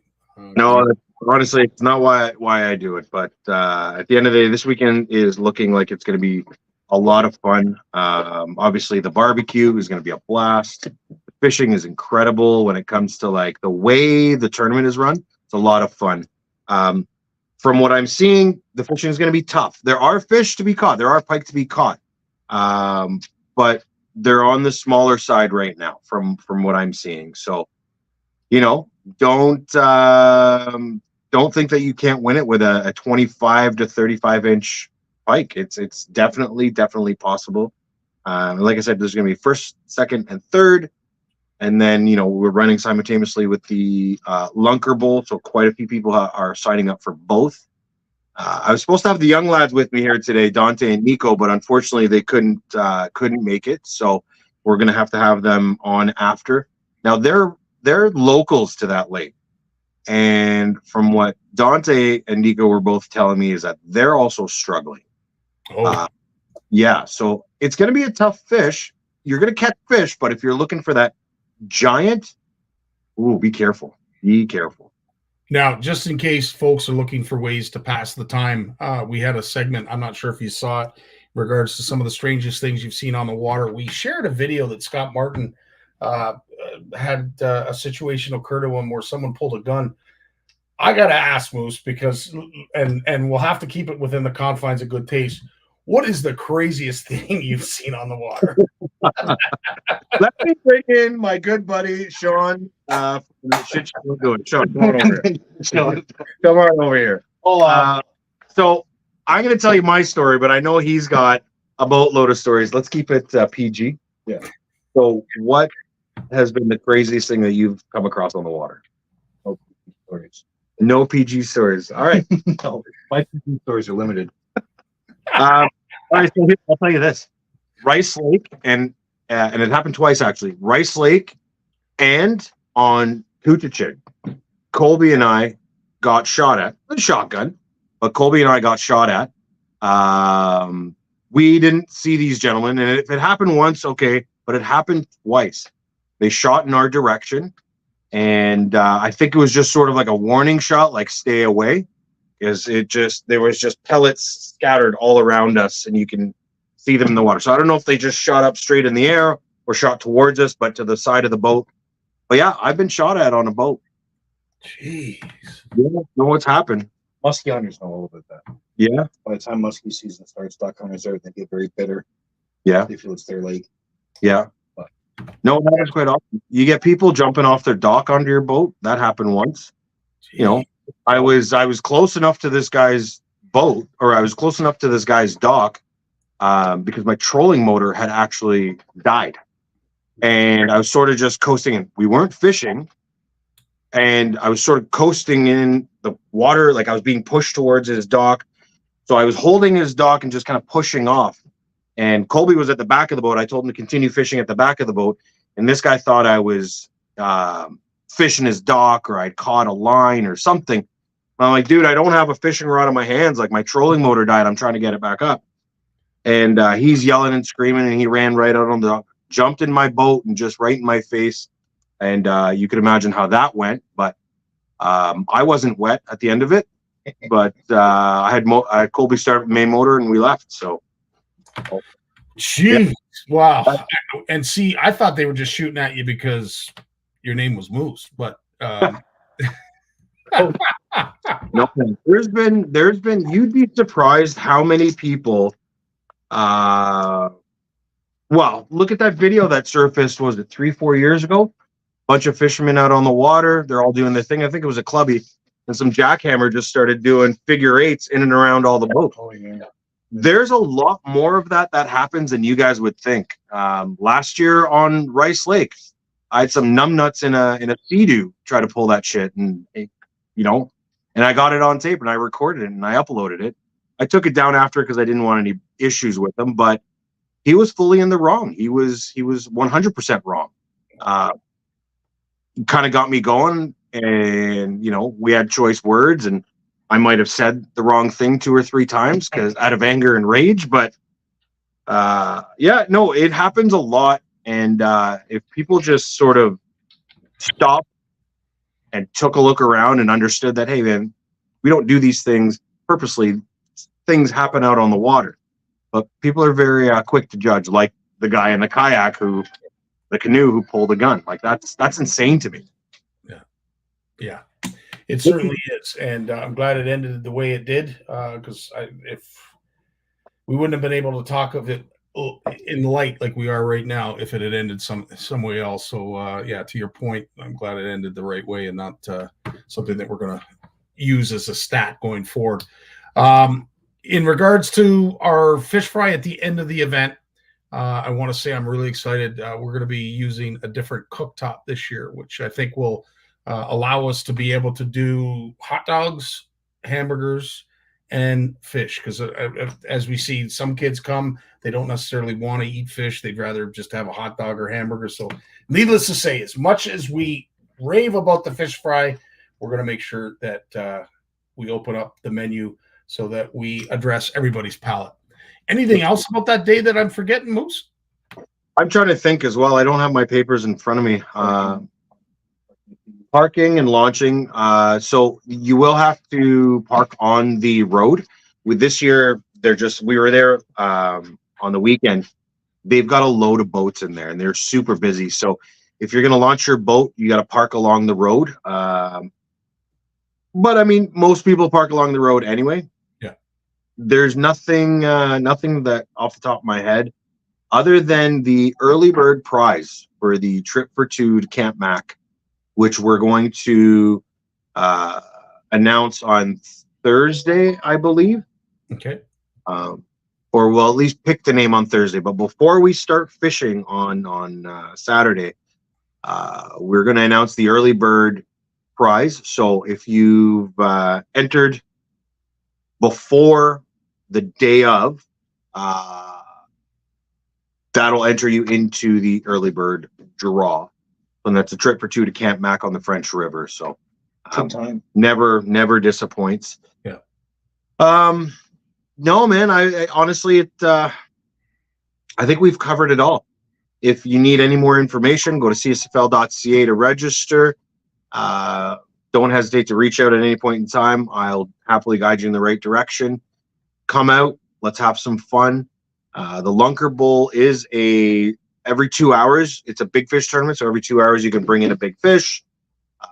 If you're doing both the Lunker Bowl and ours, obviously mention that you're with the OFC Nation Charity Tournament and you'd like to submit your fish, blah, blah, blah, blah, blah, all that fun stuff. So it's pretty fun, pretty straightforward. We'll give you a quick breakdown in the morning. We'll have a quick little powwow and we'll sort of go from there.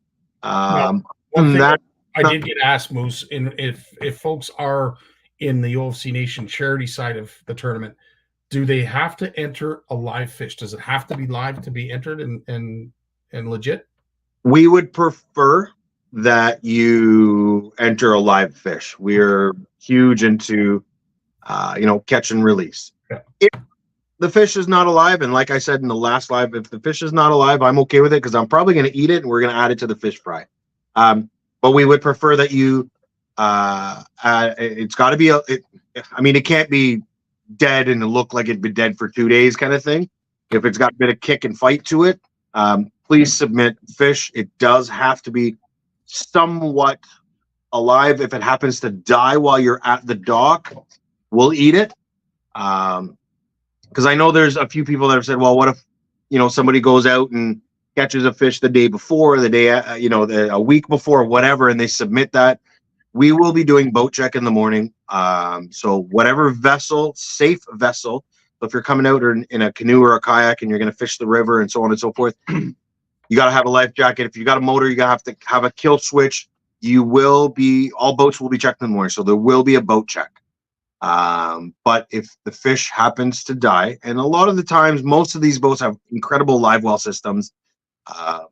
They can keep fish alive. Like I said, if you're in a canoe or a kayak, make arrangements. I'll give you my phone number. I'll zip over to where you're on the lake and grab you and your fish, or grab you and bring your fish in for you. So there's ways to keep the fish alive. If it happens to die, we'll eat it. I'll eat it. I promise you, it ain't going to waste. It will not go to waste. And Tony, to your point, you know what? You get hungry whether it's raining or it's sunny out. So yes, 100%.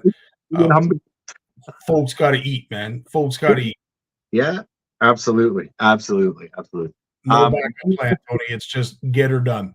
No backup plan at all. Just get her done. Make sure folks are fed. Yeah, 100%. Now, April Marine, you're wearing that hoodie, and maybe we have to talk a little bit about April Marine. And judging by the smile, I think I'm onto something. You know what? I want to say thank you to everything, and they have made me their Ontario ambassador. So they're April Marine and Club April Marine insurance company. April Marine's an insurance company. Club April Marine is their membership exclusive type program for April Marine members. The website says it all. You get an insurance quote on the spot. So if you're looking for marine insurance, you can't go wrong with April Marine. If you place my name after your last name while you're filling out the quick online quote, it'll give you an additional 15% off. So it's definitely well worth the 2 minutes that it takes to get a quote. And they do it right. There's lots of different types of coverage. I was talking to a few people. There is commercial, there is this, there is that. Tons of different types of coverage. Their boat list is like up to date, or it's being updated daily. But yeah, hop on there, go to April Marine, do a quick quote, throw my name in there for the additional 15%. You'd be surprised. I've had guys reach out to me and say, Moose, I've saved $600 on my insurance. One other guy called me 2 weeks ago, I think it was. He's like, is this for real? Is this legit? I'm like, yeah, it's real insurance, but it's a real company. They're new to Ontario. They're based out of Quebec. He saved half. He was paying $1,200. He's at $600. And it's not, liability coverage and this, that, and the other thing and all the jargon.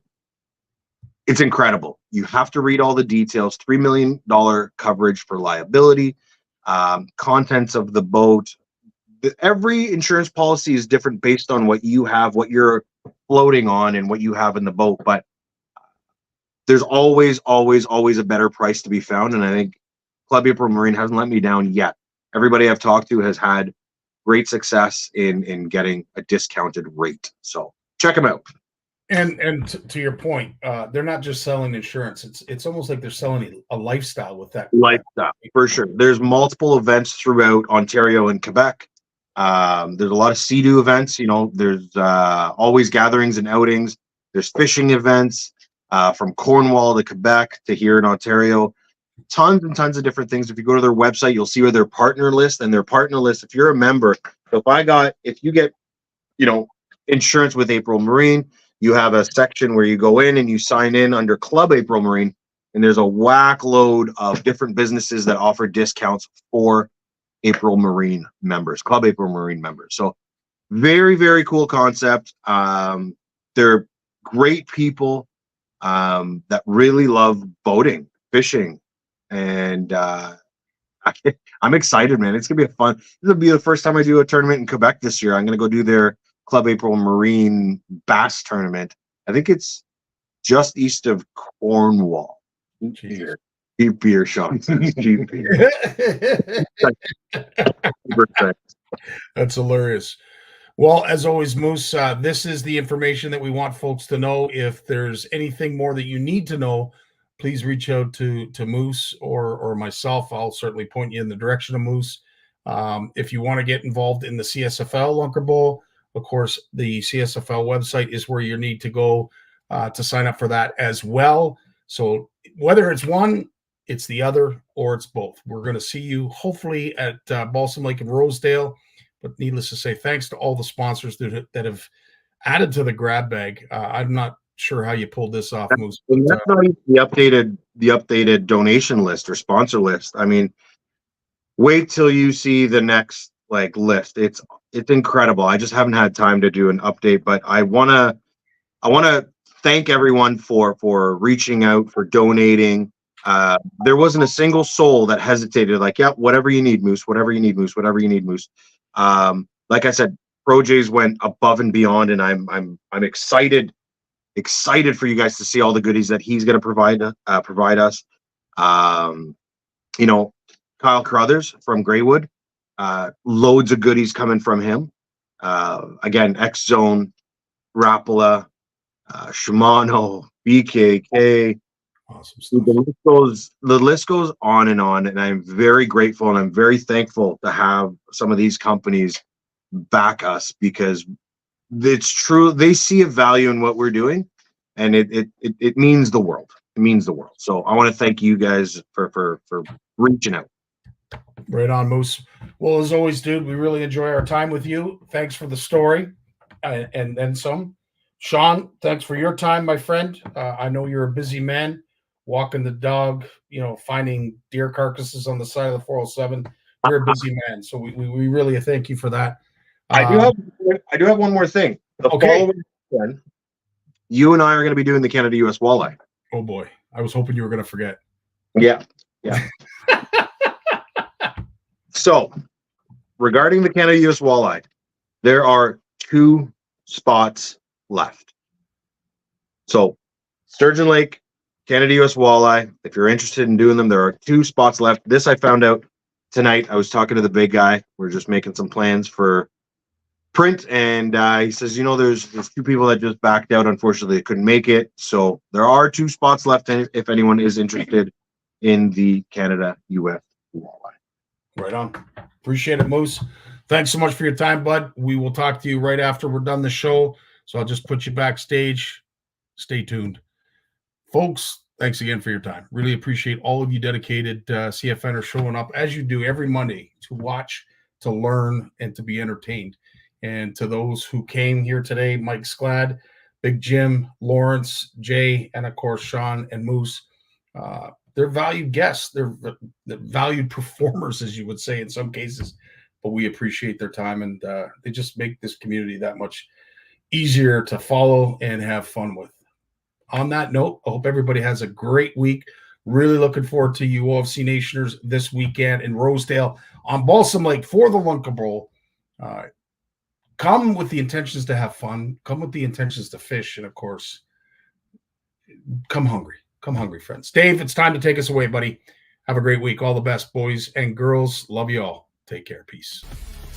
Well, as much as I hate to admit it, I guess we've run out of time. So I've enjoyed it, but I'm going to do something I haven't done since season 1. Turn out the lights. The party's over. They say that all good things must end.